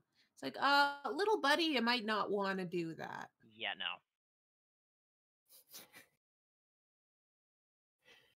He looks between all of you as well. Unfortunately for all of you, you took too long. And he starts to laugh. What do you mean? He pulls open his shirt and he reveals no. this sort of like rune lit with black energy attached to his chest. This device is attached to the Odonbergite in the engine room. At any time, I can activate it telepathically, and if my heart stops, it will automatically activate. What does it do, you wonder? Well, it's a device that automatically targets the gem with over-channeled negative energy. The exact same cause for the destruction of Koala. Except Koala's explosion was barely 1/4 the size of the gem kept in this ship.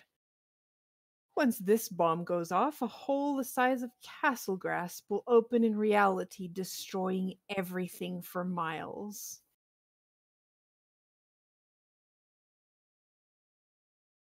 So, Car, you said it was just when his heart stopped beating, right? He can set it off telepathically. Yes, but if he's unconscious, Yeah, I thought that. Yeah, I'm just that's true. asking. Mm-hmm. Well,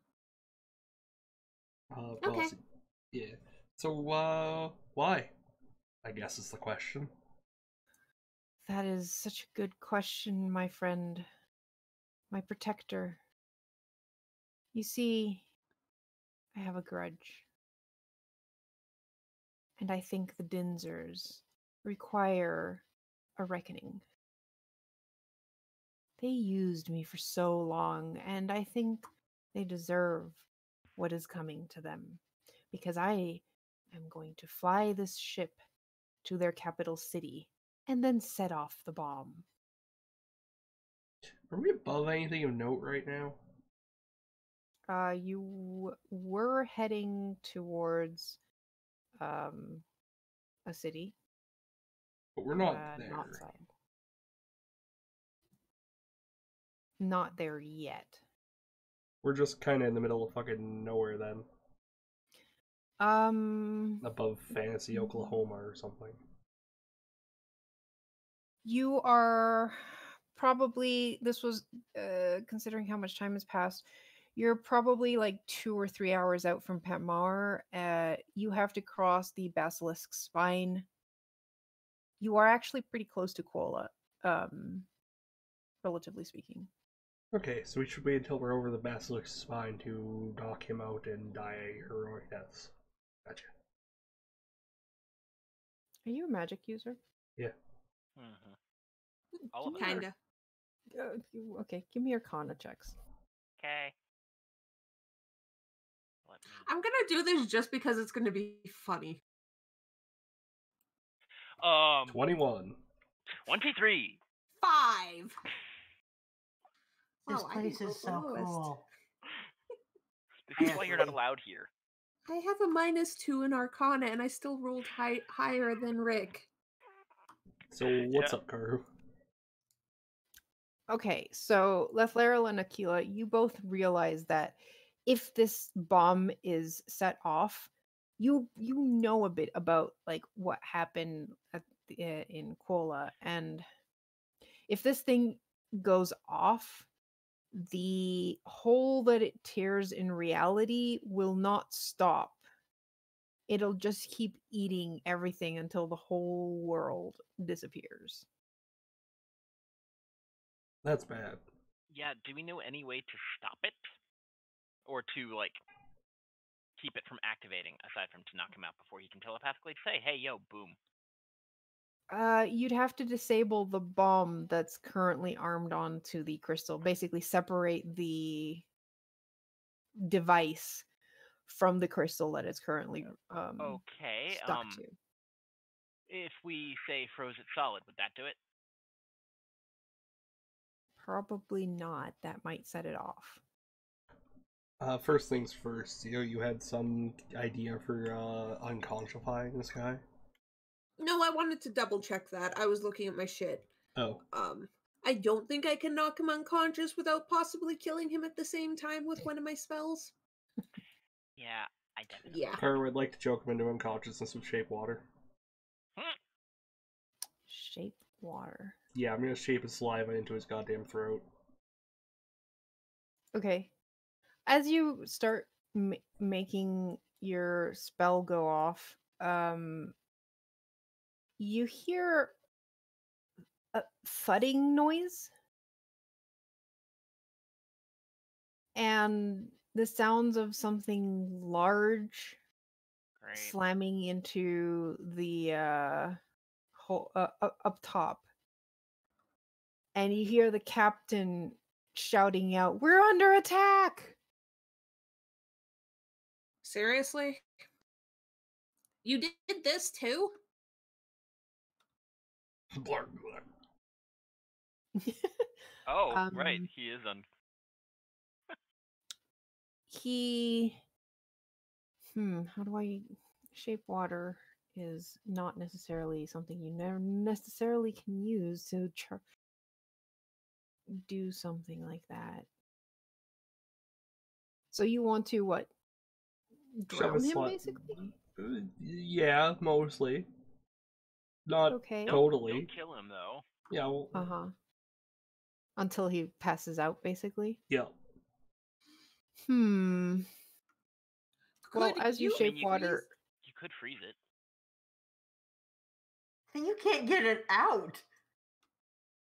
Sorry, Karu, what were you saying? I think we're going to go into initiative because he's not going to just sit there and let you use magic on him. That's so we'll see fair. what happens. Oh, 2. Fuck. 8. 12. Higher 12. 12. And. Oh, look. Also, wow. So, Lath, you go for what components does that have? Somatic. Yeah. You start chanting your magic, and Tahaku sees that the little gnome guy pulls out a crossbow. And he immediately charges Tiny Gnome. Yeah, I'd like to put myself sideways so I don't get squished. If I can. Yes, sure. Characters can move through friendly character spaces. Mm-hmm. And hits him with a great axe. He is still up. Oh God, Lethleril, you go first. Hey, yeah, I'd like to choke him on his own Okay. saliva. Choke on your own spit. Shit, I don't even need a spell. I can do that myself. Can you do that to other people? Don't answer that question. I mean, Anyway, Mm, yeah, I've already put the spell text. I can do it again if you want. Yeah, no, that's fine. Oh god. oh no. Okay. Great. Oh no. He's starting to choke. It is a lengthy process. 6 seconds isn't going to do it. All right. But yeah, he does not manage to avoid the water that you send towards his face. You mean his saliva? Yeah, pretty much just like holding it in the back of his throat there. That's weird. Okay. I'm not even sure you can do that with shape water. Don't you have to? Do I? Oh, that I can Yeah. see within range. Yeah, I could pry his fucking mouth open. I Can mean, you? he was gabbing, He was. Water container. monologuing.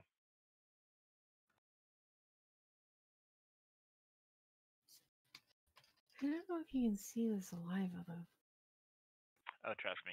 I'm just gonna say you could have had a water canteen. Yeah, I Yeah. kind of expected He you to was just take a water blabbing and canteen. blabbing and blabbing. His mouth was open. Fine, I'll Oh, yeah. jab a canteen in his mouth and fucking choke him with the water. I mean, you don't need to jab the canteen. You just need to open the canteen and then shape water with Shape that. water into his mouth. I guess. Yeah, that's kind of what I was picturing, honestly. All right, good. So he's choking on water. Rick, what do you want to do? I'm so glad that Gar made the other half of Mavar. You realize that while he is choking, he can telepathically do things. Well, that ain't good. So how was this thingy Madoodle Bobber attached to the rock thingy Madoodle Bobber?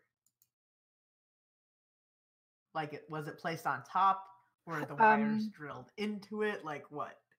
It is placed on it, but it looks complex enough that if you wanted to try and remove the device, you think you want to know more about it before messing with it, or else the bomb might just go off.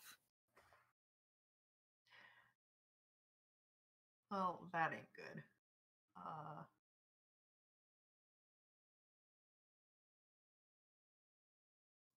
Damn it.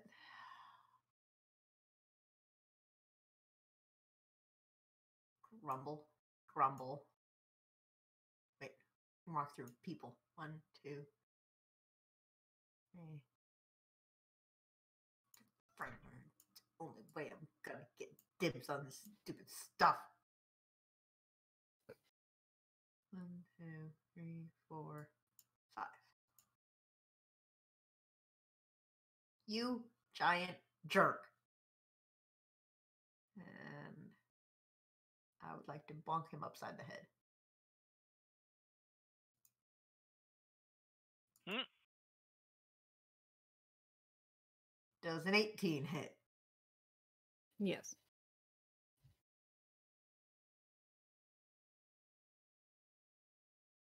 Does 6 damage. If he moves, he gets more. Okay.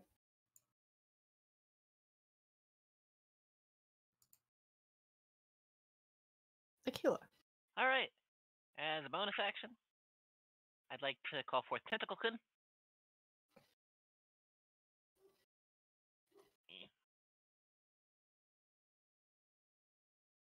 I know he's a 10-foot thing, but That's not something you see every day.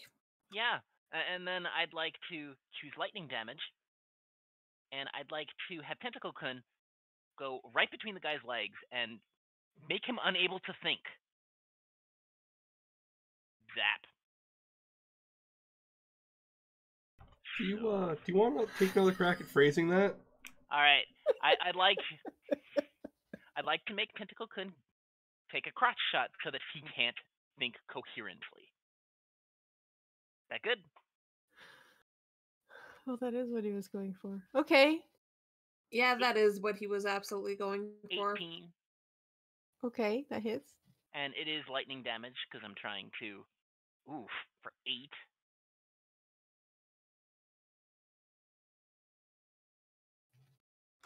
Show, what the fuck? What? Okay. And then as my action, I'd like to further make it difficult for him to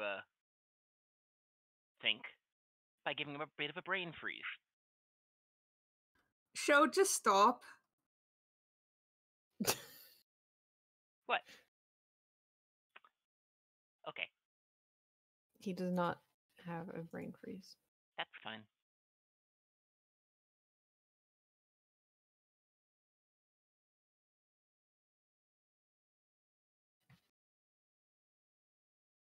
Yeah. And now you all die because the bomb goes off. All right, well, that was a good session, everybody. It, Why are the cutest little things behind me now? I knew you'd think that. Just look at these adorable little monsters. shit. Aren't they cute? So did we And actually? Biggin. Oh my god. I love it. Yeah. All right, so from behind you, these tiny ass creatures come bumbling down the stairs. Ah.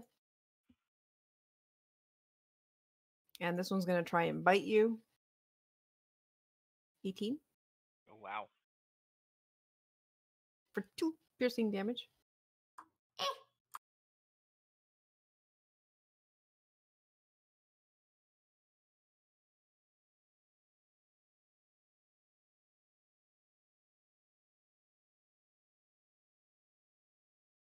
And the other one comes flying down the stairs and slams into the large bear.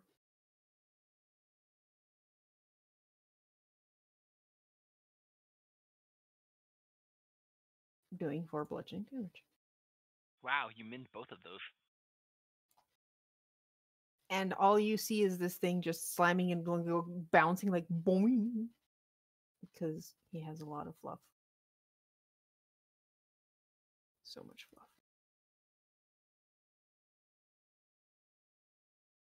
And then kind of flies off back a bit.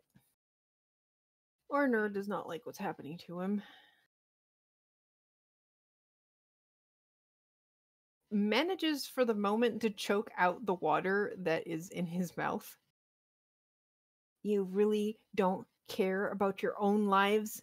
If you continue attacking me, I will set off this bomb. Come on now. There's already enough violence in the world. I don't wish to necessarily make more. I'm not the villain here. The Dinzers of Odenburg have long worked behind a veil, deceiving the nations of Emeria. Join me and we can defeat them. Thank you for the follow, Angie Lupus Life. Welcome to Awkward Terrorist Hours. Yeah. And he's also going to... He's in combat with a lot of things. He doesn't like that Lethlariel is trying to choke him to death, so he's going to shoot an arrow at you. With disadvantage. Because he's in melee. With disadvantage, because he's poisoned. So he misses. And barely misses the gem behind you. Great.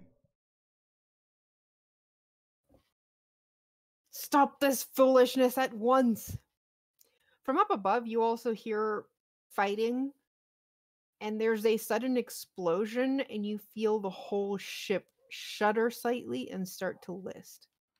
Well, that's not good. Also, you talk too much. I'm gonna try this. Please give me a DC 14 wisdom save, Karu. 10 necrotic damage.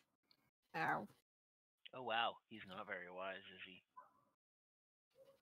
You really talk too much. Just go sleep in a corner, please. I can't really get by everyone because it's kind of crowded, but... You go through the Panda Square. Yep. Yes, but I barely see that there's other creatures beyond Panda Square, and I'd rather not. Yep, he's gonna go forward and help Rick. He doesn't want this cute bomb to, hurt. Bite him to death.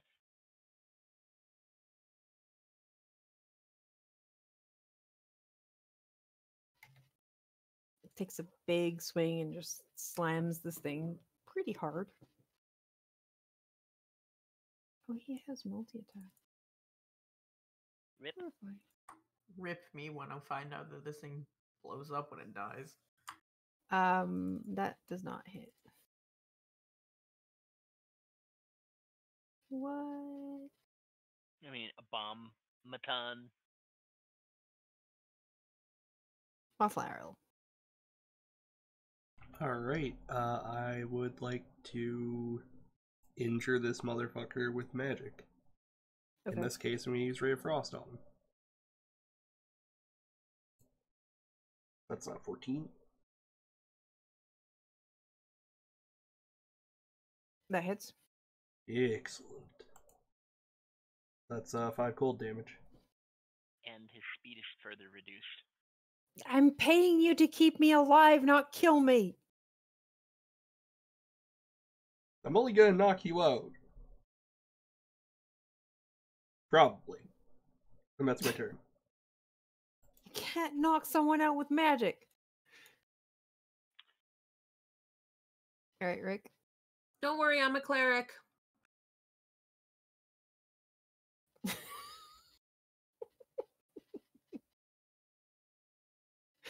What bad ideas do you have this turn?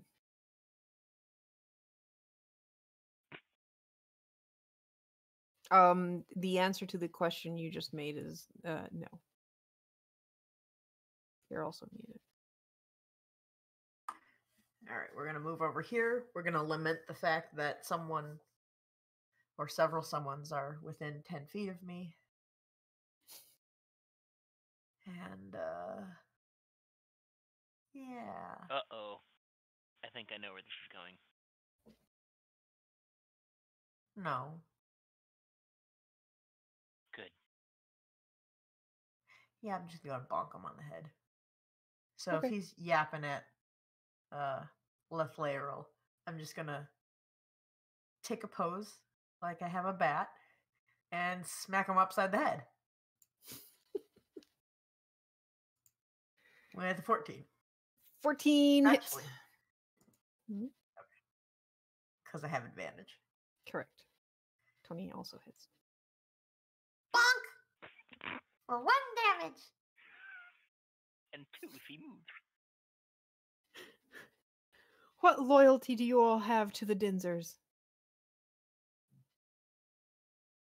They pay me?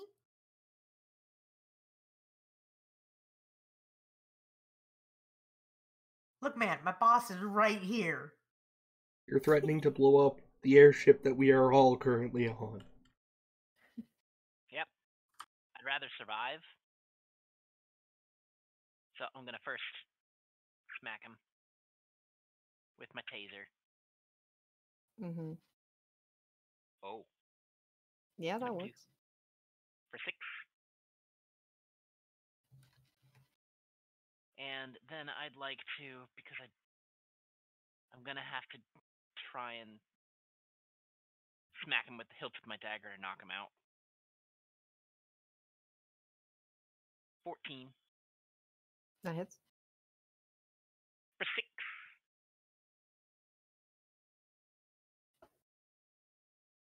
Okay. And that is all I can do. We are so fucked. He goes down. Oh, good. I did say I was doing non-lethal. Yeah. You smack him. He's mid conversation. You don't understand the amount of bullshit the Dinzers have been doing to people. And you knock him out. Because nobody expected the caster, who has not even unsheathed the weapon until now, to actually pull out a weapon and go bomb.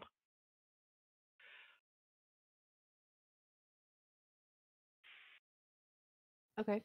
He falls unconscious. The automatons are still attacking. Yeah, that's fine.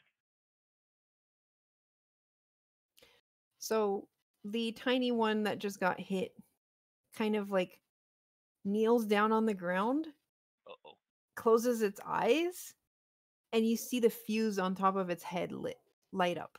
Yep. Shit. The rocket is going to do another flyby slam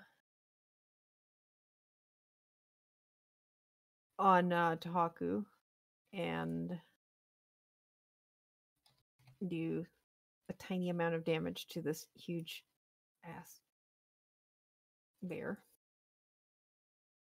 And from upstairs, you can hear more shouts, screams, and booms. And someone going, "It's on fire!" So, Mayor, what would you like to do?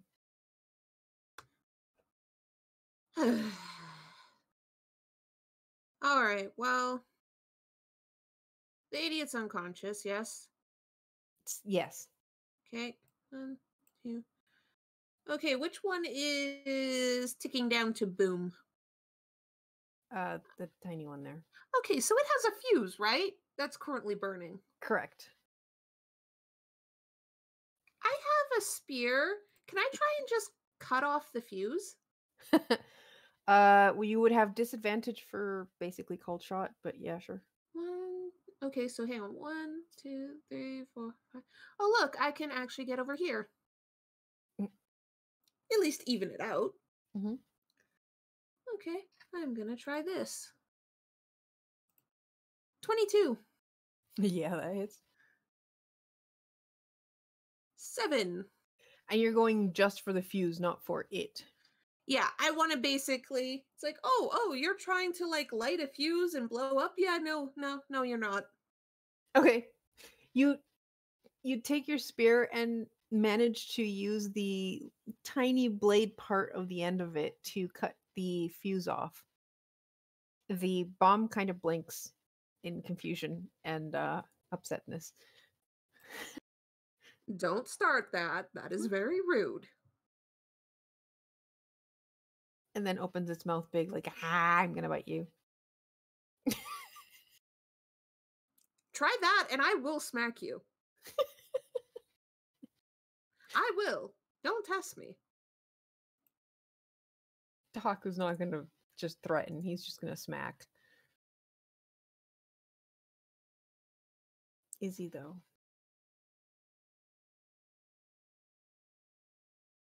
Oh, good, that's a 20. I thought that was another 10. And he slices this thing in two. And all its interior pieces fall to the ground. And then he goes, I'm going to check what is going on upstairs. You people deal with that bomb. And he disappears up the stairs. Leflarel.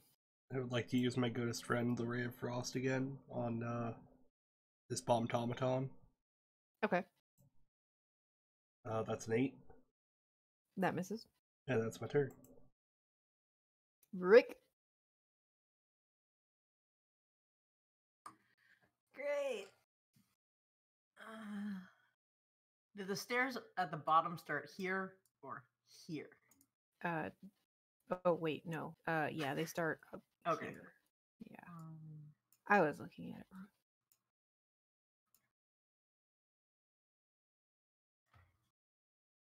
Alrighty, advantage. And Kabushki. 22. Yeah, that hits.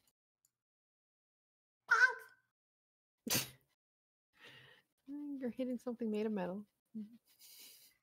With a box. You just see my box stick vibrate, and then it starts going up my arms, and then I go. You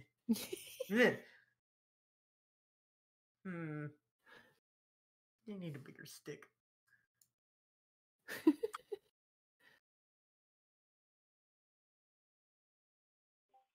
First thing, bonus action, I can move Tentacle-kun up to 30 feet and repeat the attack.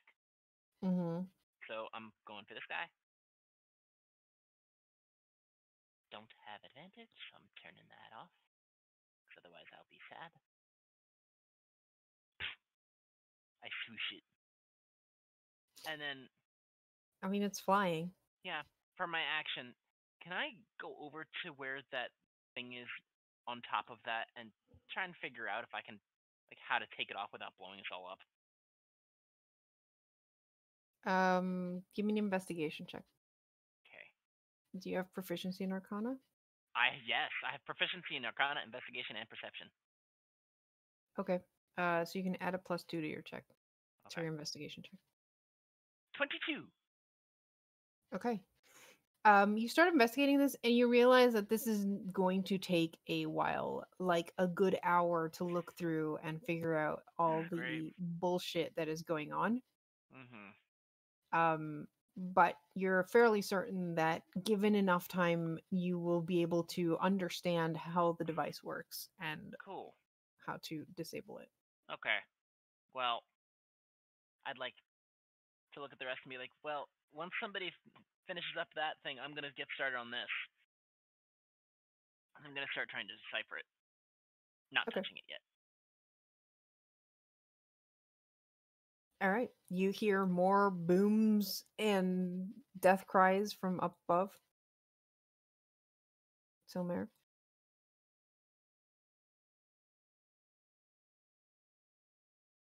Seal.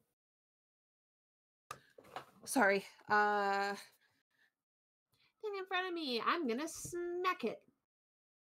Smack away. 14 to hit. That misses. Okay, that's all I can do. Great. You hear a big roar from a bear. Laryl. I would like to cast Ray of Frost. Okay. I know it's a surprise. I'll take the double dice. Okay. 5. Excellent. And that's my turn.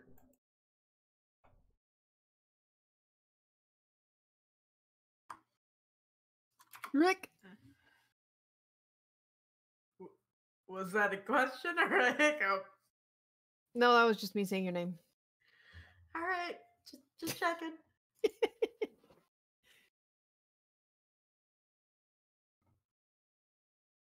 Eh. 14. You miss. Eh. Ah. Whack, whack, whack, whack, whack. You have a +6. Yes. All right. Well, Akil, are you continuing to work on your investigation or? Yes, but I'm also going to bonus action have Tentacle continue to harry that thing. Ah, right. You have a tentacle. Oh, and harry it will, but not hit it. Yep. This thing is just buzzing around like a, Do you want me wasp. to do another investigation or just No, that's use fine. my action? Okay, cool. All right. You hear another boom from upstairs, and this ship is definitely listing. And you hear the shout from Tahaku going, "Put that fire out now!"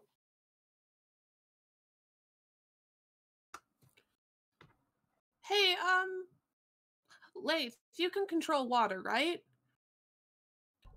Kinda. Might want to go upstairs. Just Yeah, all right. saying.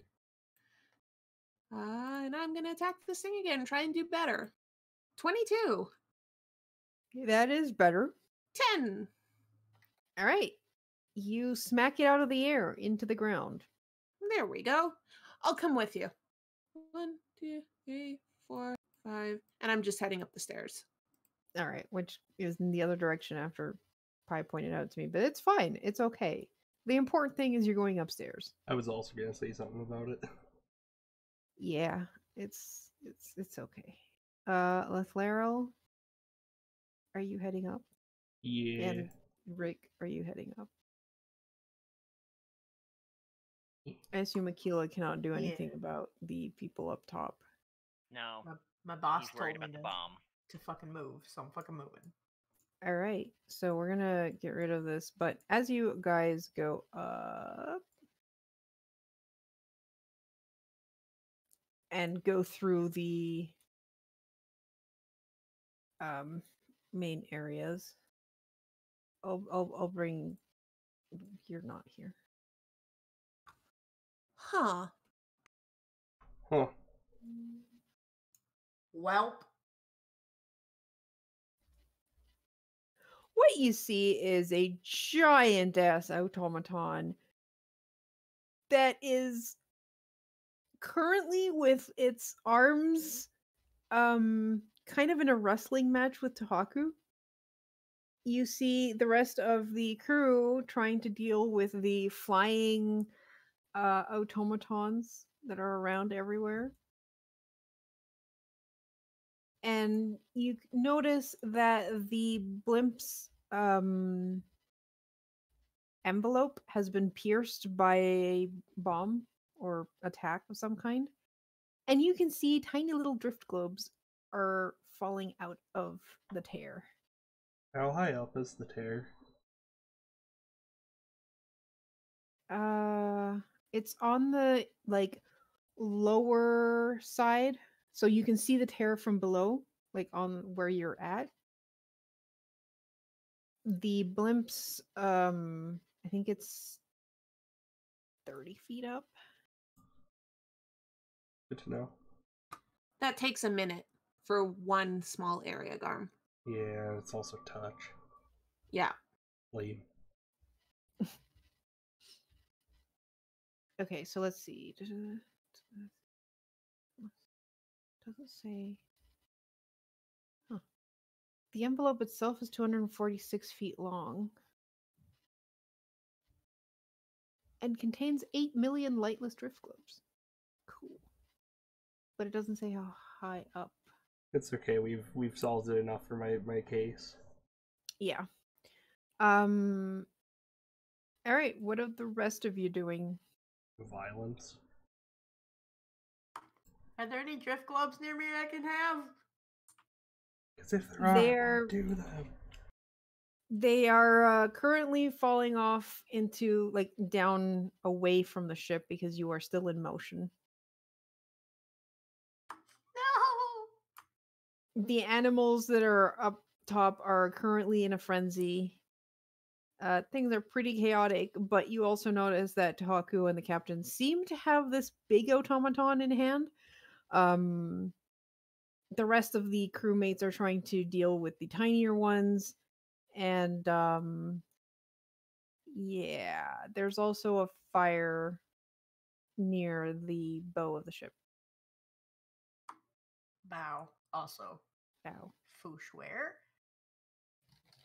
Hold on, let me find a fire.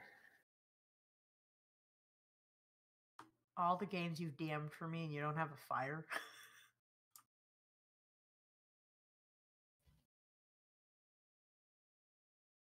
And bacon. There, fire.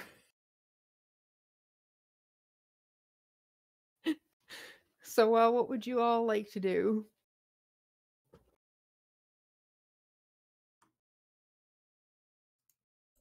I'd like to shape Bonk. water at the fire, I guess.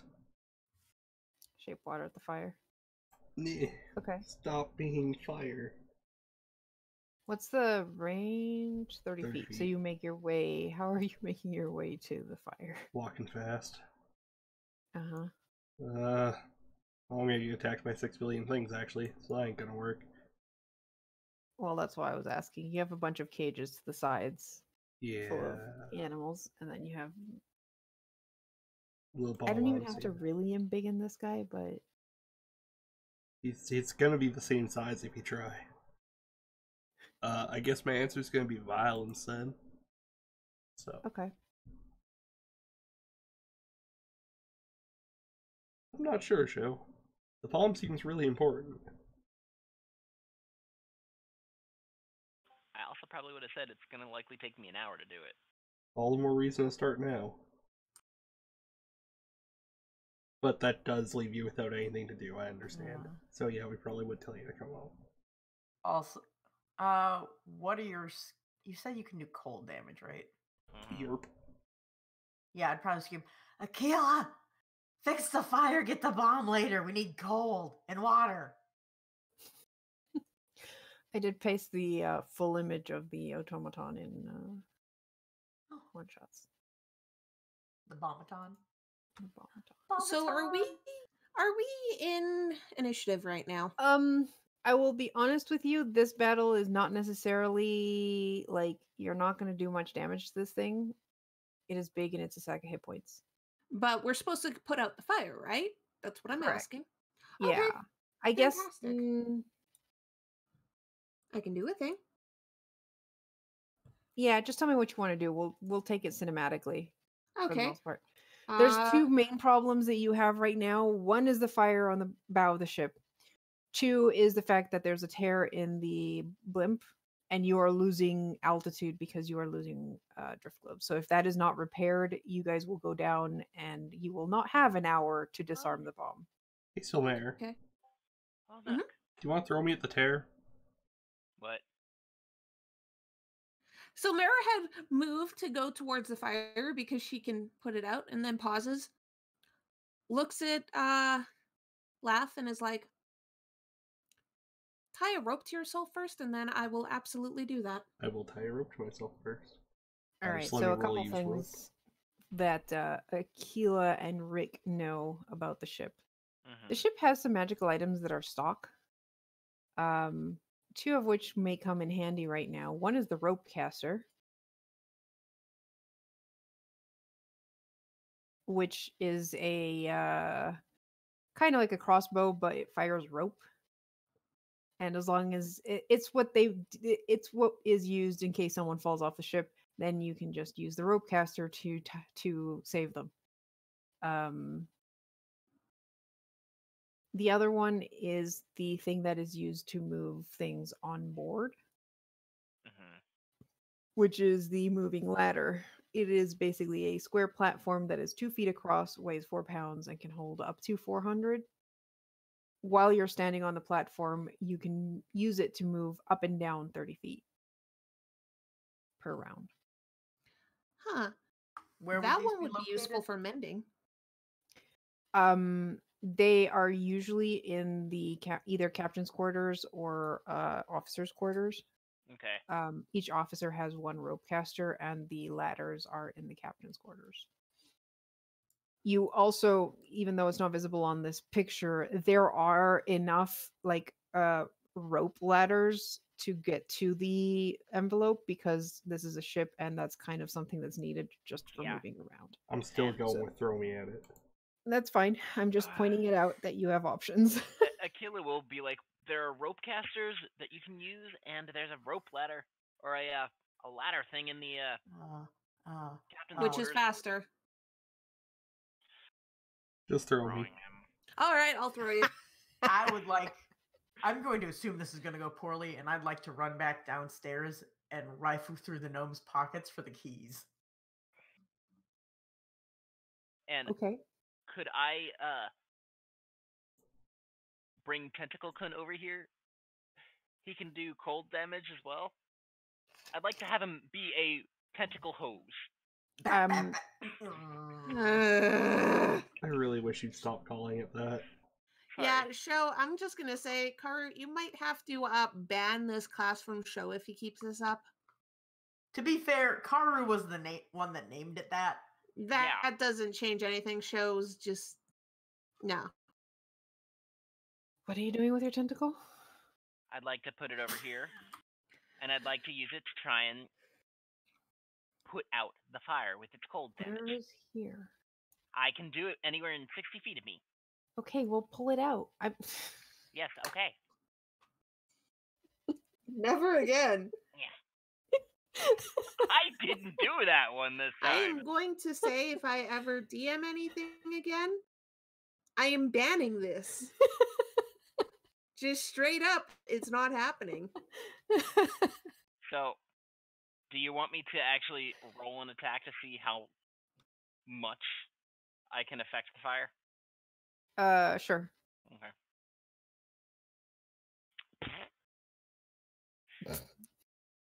Not much. It's a spiritual weapon. I mean, it's the equivalent of a spiritual weapon. Well, that's not. I meant the damage, but whatever. If I can't hit it. It's just flailing around right now. Let's see. You go ahead and roll the damage, anyways. Yeah, so it's like bat, but it's not doing terribly much. not making it smaller, but it's not letting it get that much bigger. Maybe. Maybe. Zio, you muted yourself. So while this is happening, I grab the rope, make sure Lath has some kind of tether if this goes horribly wrong, which it will.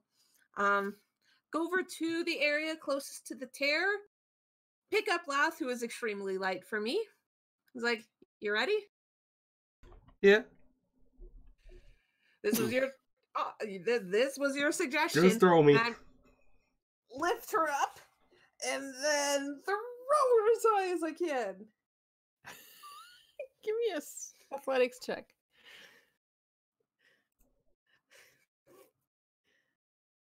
You're probably gonna wish I had some kind of reroll. I'm just gonna say. Yeah, probably. Oh wow! Never mind. Not Oh. 2024. Fascinating. Okay.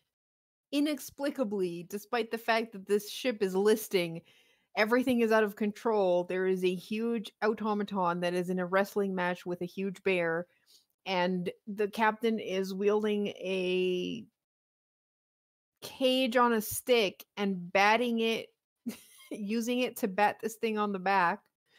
You manage to find the energy and skill within you to pick up this elf and throw her into the air just right so that she can grab onto the many rigging that's up there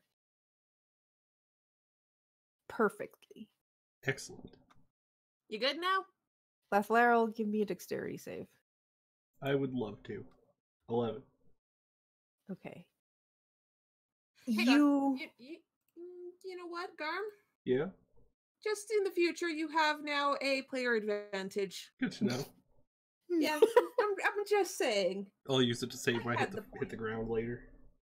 Mm. The actual ground, not the deck. There is no save for that. I don't think you survived 60d6. Anyway.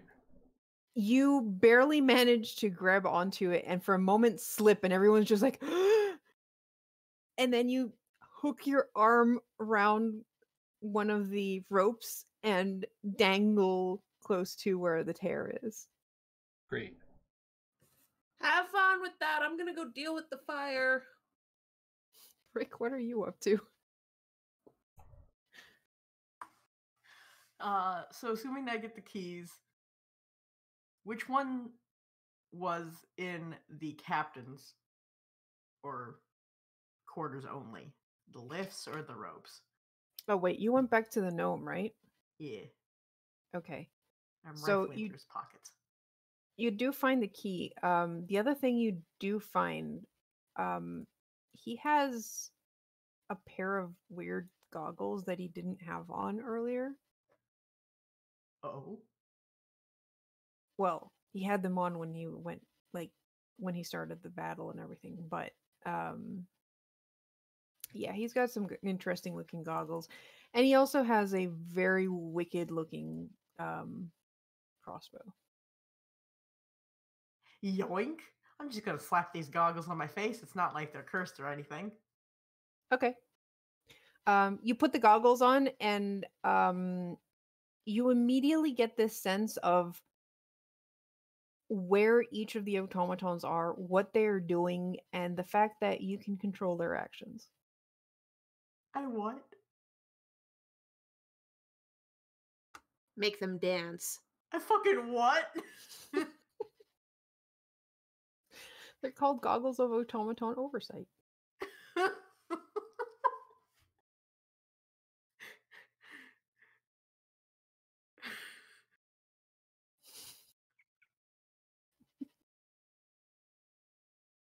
He also has a utility belt with a couple of things on it. Oh god! Oh god! I think I should mug Batman.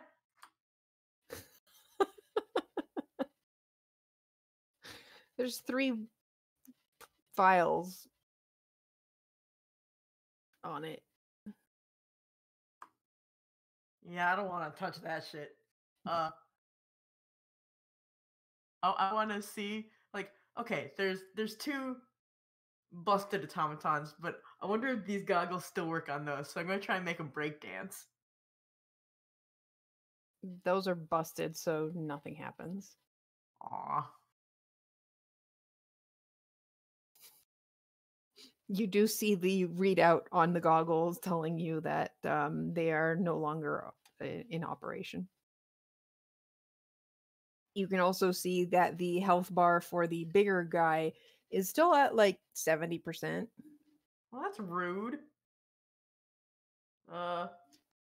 Yeah, we're just gonna run upstairs with all of these new goodies. And how tall is Panda Friend? Panda Friend is, I think, 7 feet tall, yes. He's only like a foot taller than me. That's true. Yeah, fuck it. We're gonna run over and slap on goggles on top of Panda's face.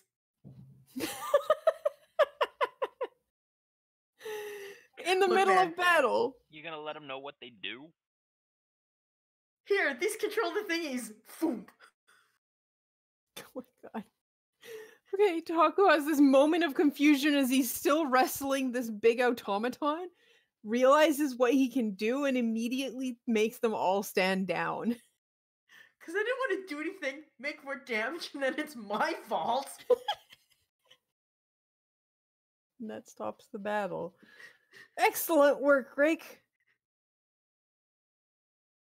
I'll note that in your review. Ah. So the things are good. All right, I'm gonna go down and disarm the bomb. Bye. Silmar, I'm assuming you go check out the fire Oh, yes. and put that out. All right, Oh, yes. Leflaro, you're still up top. Yep, that's true. What are you doing? Mending the hell out of it. The tear. I'm gonna rub my hands all over it. Till it Okay. All right. See you motherfuckers in 10 rounds. I really should stop swearing so much on stream, huh? All right. So you Oh, sure. You swear a fucking lot. Yeah, alright.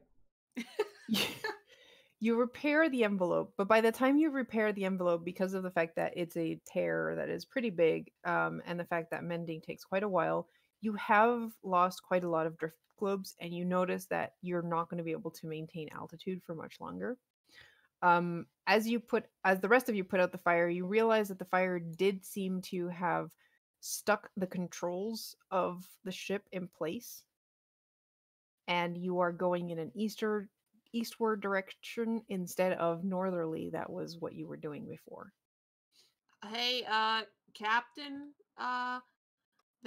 this thing is not working right. I don't know how it works, but aren't we supposed to be going that way?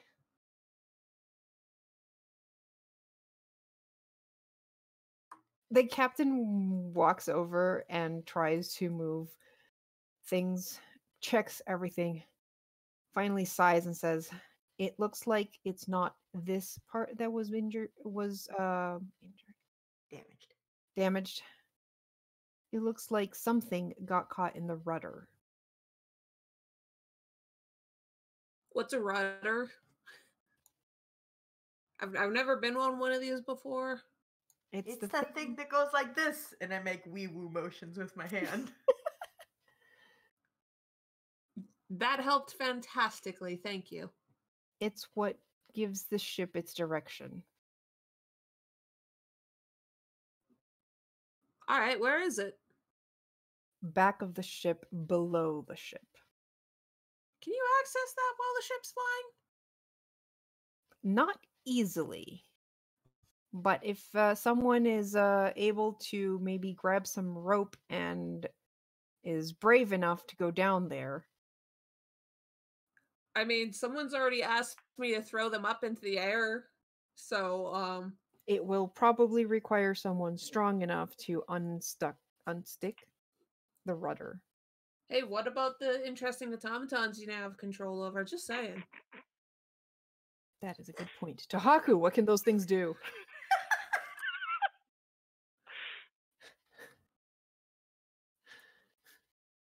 I mean, they are pretty strong. Unfortunately, the big strong one cannot fly. We could try heading rocket taking a rocket to it, but that might actually blow the rudder off. No. What you do is you tie ropes to the rockets and whatever's stuck, and then you have them fly off.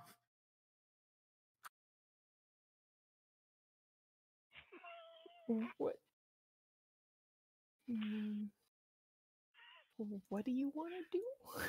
Basically, I think it's take ropes, have the rocket things fly down there, see why it's stuck, tie the ropes around the thing that has it stuck, and then they boom fly away. And then instead of blowing up things, if they blow up away from the ship. I think. Alternatively, I can use booming blade, and I can use Eldritch Blast from someone else's square. I mean, I will also say if the big strong first mate is the one holding the rope, I could try going down and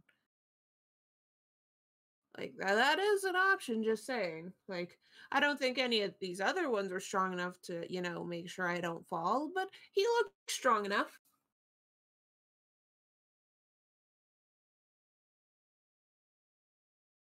Yeah, we could have the Could big be atomic both.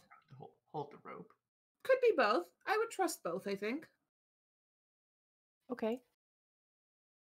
So, are we going with that plan, or are we going with plan send the rocket automatons down there? We'll send the rockets if this doesn't work for some reason. But Okay. I'm also going to transfer my link or tether to Silmare, just in case you need the extra bonk. All right. So you require about 100 feet of rope to get down to the rudder. I'm pretty sure a ship this size will have that. Absolutely. Yes. It just takes a while to set everything up because there's not much going on back there besides, the whole I don't know if you guys have seen the back of this ship. Nope. Hold on. Let me just what am I missing? Oh, there. Hi. Ah, no. You go to jail. Eggman, Time wait! out. Huh. Oh, there's a foosh! What? There's a foosh! Purple foosh. It's a crystal. It's Or is it it's a the foosh? foosh from the it's foosh from the magical gem Oh, okay. that's giving Cool. you propulsion forward. So you have to basically get down there and like below the foosh where the rudder is, and make sure you don't get fooshed or that your rope gets fooshed on the way down. Maybe have a couple of those rope casters ready just in case. Just saying. I'd rather not fall to my death. I kind of have a job to do. All right. Okay, so you're gonna go down. Give me an athletics check to get towards the rudder. All right. 15. All right. You manage to get down there without, getting yourself fooshed. See the rudder and realize that it is stuck. It doesn't seem to have anything in it. It's been, at some point during the battle, it must have been pushed to one side too much. So it's stuck in that position. And it looks like it'll just require a big shove to unstick. Okay. Samo just looks up for a second. It's like, it's cool if I push this thing, right? Like, it looks like it just needs a push, right? Yeah. Go for it. All right, let's do this. All right, give me an athletics check. 13. Does not budge. Whatever hit this thing was kind of an asshole. Just saying. Okay. Can I just take a moment Brave. Really wish I had guidance. Can I try again? Sure. Is anyone else trying to do anything? Well, I guess the only person who could do anything was Rick, because you can cast from Silmar's space. Ooh. Pie? You're muted. Did we That's lose? because I'm dying, girl. Oh, Okay. okay. I mean, if Silmar is trying to smack it away, I would try and time boom smack at the same time. Okay. Sure. So is that advantage? Yeah, I'll or- give you advantage on it as Okay. magically you have a magical boom going on when you smack this thing. Okay. To assist with Rick and shit, she's just gonna count down 3, 2, 1, push. 17. All right, you push it. It nudges just a bit, and then Rick's boom goes off, and it flies to the other side, and you're like, "Oh shit! Did I crash it into the other end?" Yeah, Silmer has a moment of, oh, fuck. And then you see it moving back and forth as the captain tries the wheel again. It looks like it's fixed. Good. Lift me up, please. And Tohaku has the automaton pull you up. Thank you. And you all converge well. Things seem to be doing okay, but the captain informs you all that, well, the ship has lost too many of the drift globes, and we are on a crash course. It looks like we're over the ocean. So hopefully we find somewhere to land. Oh, I'd hope so. A lot of these animals can't swim. Also, the bomb. working on it. Oh, yeah, there's a bomb, by the way. Not sure if anyone told you. I Oh, said I was working on it. Okay. All right, so back to the bomb. Mm-hmm. You have understanding of how this device works. Yes.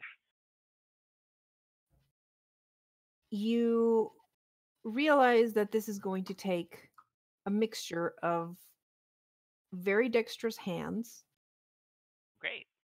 knowledge of the magic that's going on here, Mhm. and the ability to see things clearly and not fuck up. Okay. So you're going to need a sleight of hand dexterity check, an my God. arcana intelligence check, and a wisdom perception check. Great. Can I call somebody who's slightly more dexterous than me to come down and help me with the handsy part, Sure. and then I'll guide them through it? Mm-hmm. Yeah, you don't all have to do Okay. Oh. Okay, yeah. You can have one person help you. Okay. Because you're the one that knows how this works, so Mhm. trying to explain it to someone, it is too complicated. That's fine. I just need them to be able to go in and do a thing, and I can do the rest. Okay. So who's helping with the sleight of hand? Who's the best, most dexterous? I'm an elf. I'll help. Okay. Okay. I was gonna say, don't look at me. Yeah. Yeah, I know. not me either. That's We've what I already figured. established you put strength, not dexterity. Uh-huh. Yep. Mhm. So would that be counted as aiding for the sleight of hand since I'm guiding? No, because they wouldn't even be able to do it Okay. without your help. Pi Alright. has player advantage. Not Pi, Garm. Oh. Okay, so first of all, I need Show to give me a perception check. Okay. I unfortunately do not have player advantage. 21. Not like I need it. Okay, good. That's one success.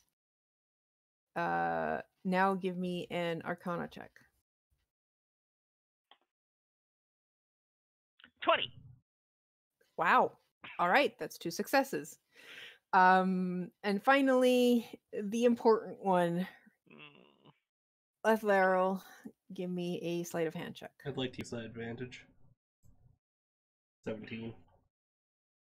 And that is 3 successes. You both manage to disarm the device and pull it off of the crystal. Cool. Does that mean we can feed the gnome to someone?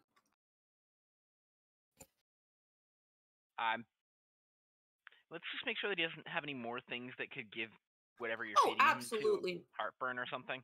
Oh, yeah. You mean I'm like the just 3 saying. vials? What?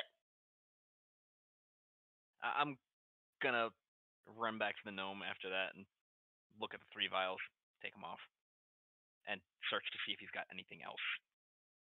Give me an Arcana check. 15. All right. You recognize one is a potion of greater healing. Potion of greater healing.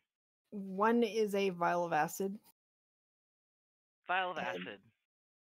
The other one is a flask of alchemist fire. Okay, so not this one. I'm very tempted to pour the vial of acid down his throat. You get the feeling that's what he's been consuming to make himself sick. I have problems with that.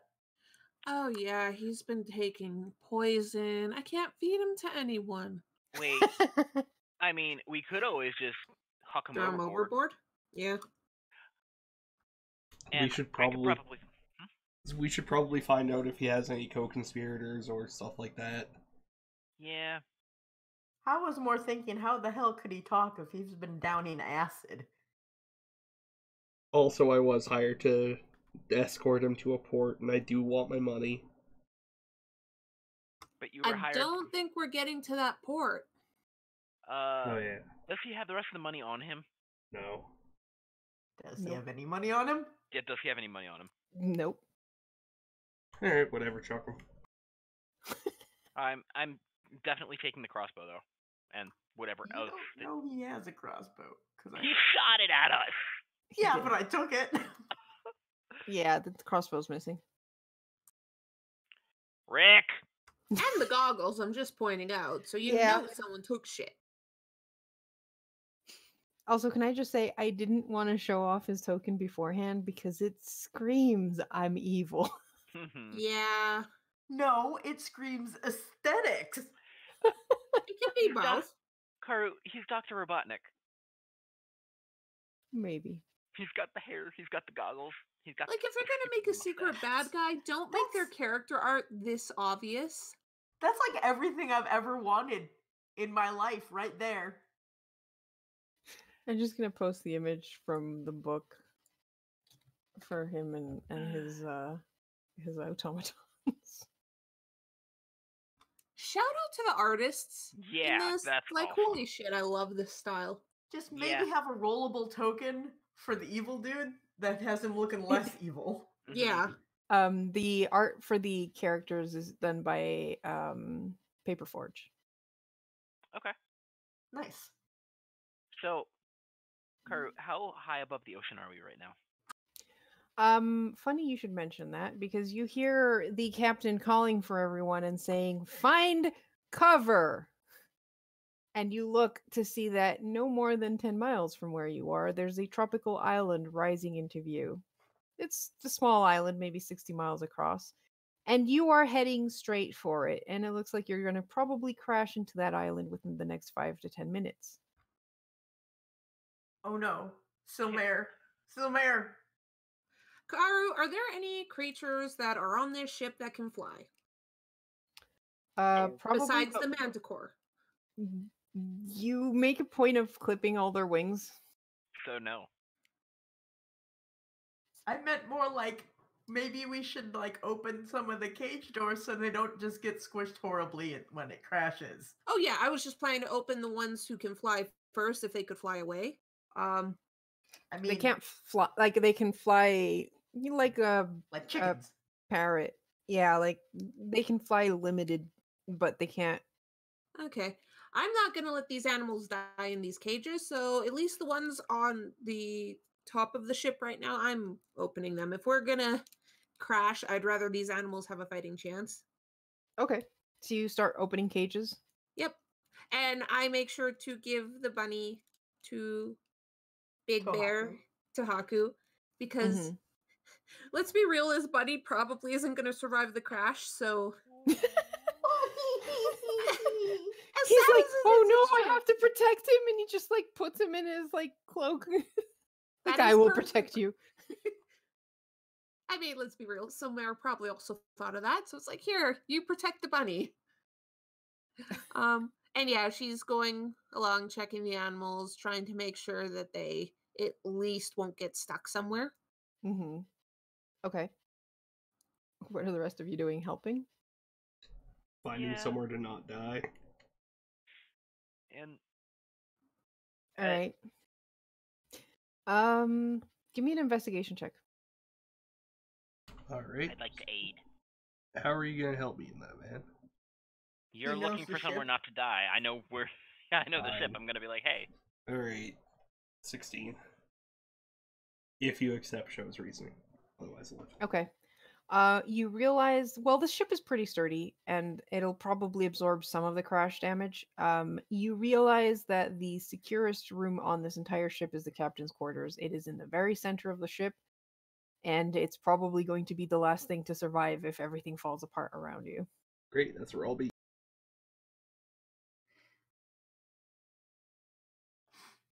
Yeah, What are you about the gonna rest of tell anybody?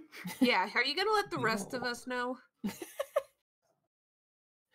Are you just hiding in the captain's quarters? I don't want to die. Yeah, there's Rick- enough room. Rick told me, Rick can probably tell, or not Rick, the other one. The other one Tequila. told me. You'd probably tell the rest of you, we'll see. Yeah, I'll at least tell Rick, and by proxy, Silmara, Excellent. because All right. Who wants to roll a Constitution saving throw for the ship? Ooh, neat. All right, give me a d20. 14. that's not terrible. Nice. All right, so that's a save for the ship, which takes Ooh. half of that. That's 40. 39 damage. Let me just double check how much the hull has. Damn.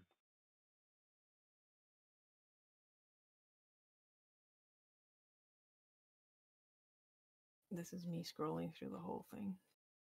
Through the whole thing. The PDF. Garm, I think what you want to say is you hope the ship isn't completely shattered and we're all dead. No, I mean unconscious. Okay, the hull has 300 hit points with a damage threshold of 15. Oh. Damage threshold, does that mean that it doesn't take 15 of that damage? Correct. So it only takes 24 Oh, damage. that's not terrible. That was it hitting the tops of the trees. Okay. You all, because you are in the center chamber, managed to weather out this first slam. The ship continues tumbling through the trees. Give me another Constitution saving throw for it. Someone else. Zio said I will, but she was muted. Sorry. 8. Oh, no. Okay. So that's going to be a failure. And everything on the ship takes... That's not how that works. I mean, that's... Oh, wow. 34 bludgeoning damage. Wow. Of which you guys take half because you are protected inside the central room. As we're falling, could I use Armor of Agathis on myself to give myself 5 hit points? Sure. So we take Half 16. of that, 17, Garm. Oh, Oh 17. yeah, you're right. So I take All right, 12. yeah, so you take 17 damage. I'm still up. Didn't you only have 14 health? Yeah, I'm fine conscious now. And this is why I took Armor of Agathis, because I now have 12 health. Okay, Anyway. someone Alright. else going to fix him. I can't. I don't think you can really do much for me while you're still careening into the ground. No, I I mean- was gonna say correct him from saying again. Oh, Yeah. then it's fantasy words. Who cares? It's whatever. You do have a round between this hit and the next hit if anyone wants to do something. I did Honestly, let- I would like to heal myself, but It might actually kill. yeah, for this turn, I'll heal the unconscious person.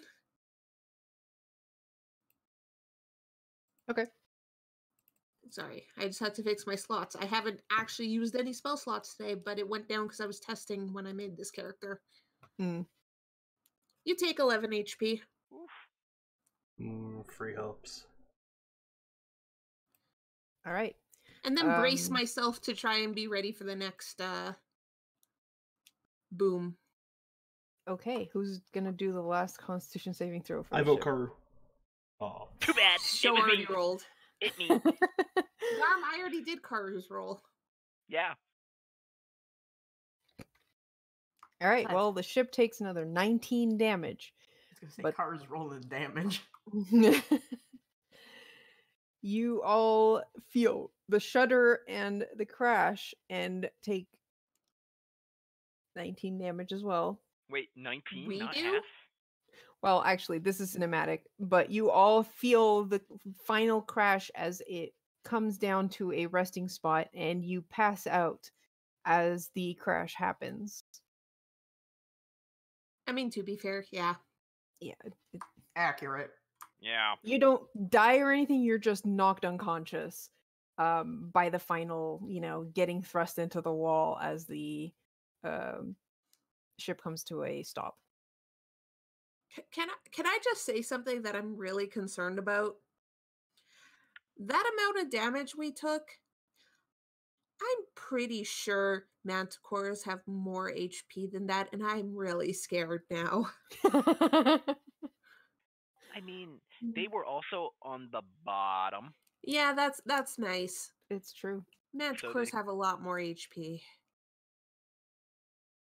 As Well, does at everything some else in point, you all recover, waking up to find yourselves surrounded by dense forest.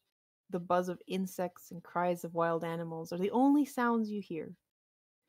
Although you aren't entirely certain, you estimate that the island the predator crash landed on is easily 600 miles or more from civilization. Great. And what Well, fuck. happens next? It depends on if we continue running this adventure path or not, because that's the end. Woo! We Do survived. you think the thrusters are still going? On the bright side, you might be able to find a bunch of lightless drift globes everywhere on the island. It's true. I hope so. And a bunch of dangerous monsters. Possibly. Yeah. Who some of them are intelligent enough to really hate me. I mean, there's also a possibility that I could communicate with some creatures that are in the ocean and convince them to take us somewhere else. Okay, That's nice. Aquaman. That's a next time thing. On the bright side, you managed to not have the bomb detonate. The And end the, the the, world. the bomb detonating says it releases a blast of necrotic and radiant energy, immediately disintegrating everything within 500 feet. Sorry, no save. Then a tear of reality appears. Anything within 100 feet of the tear is yanked inside and erased from reality. The tear continues to expand until it is 10 miles in diameter.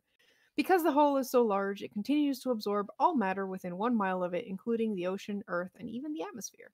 Each year, the hole continues to widen until it eventually destabilizes the world, and the world explodes. So yay! The world doesn't explode! We did it, guys. This Karu? is so above my pay grade. Karu, I Yeah, have an seriously. important question. Yes. Did the bunny survive? I don't know. You'll have to find out what happened to Tahaku first. Car, if you hadn't given us like double the level 1 HP, that We would've died. Sorry. the impact would have outright killed me when we took that 16 Yeah. damage. Oh, absolutely. I know. Well, that was fun. I mean, it does say that instead of dying outright from the crash, you just fall unconscious and hand of fate kind of thing. But if we do decide to continue this adventure with this next part of being stranded on an island, and you guys decide you don't want to continue with this character for a like possibly campaign length game, we'll just say that your character didn't survive the crash and that your new character was on the crew and did survive instead. Alright. So that was my plans, because when we created these characters and everything, we weren't exactly thinking of long-term character creation. So if anyone feels like they want to make something else for a longer term campaign, then we'll do that. And yeah, we'll see what happens. I know that because they are writing this on the spot, I think they're planning to do something like one release a month. So it would be like slow burn campaign where we have one session a month ish. Wow, about as often as I run the games. Yeah. So we'll see what happens. But if you guys are interested in continuing to run this and giving some feedback to the creators of this, then yeah, we'll do that. Bookmark your PDFs, please. Yeah, in general, the layout of the PDF is a bit nuts to play through. But Also, don't make the bad guy look like a bad guy immediately. But besides that, this was fantastic, and I love the art. Yeah, the art is the best part. Well, that's it for tonight, folks. Join us again on Friday for more Mad Mage, the normal Mad Mage, not Dormer Core Academy. Good night. Bye! Night.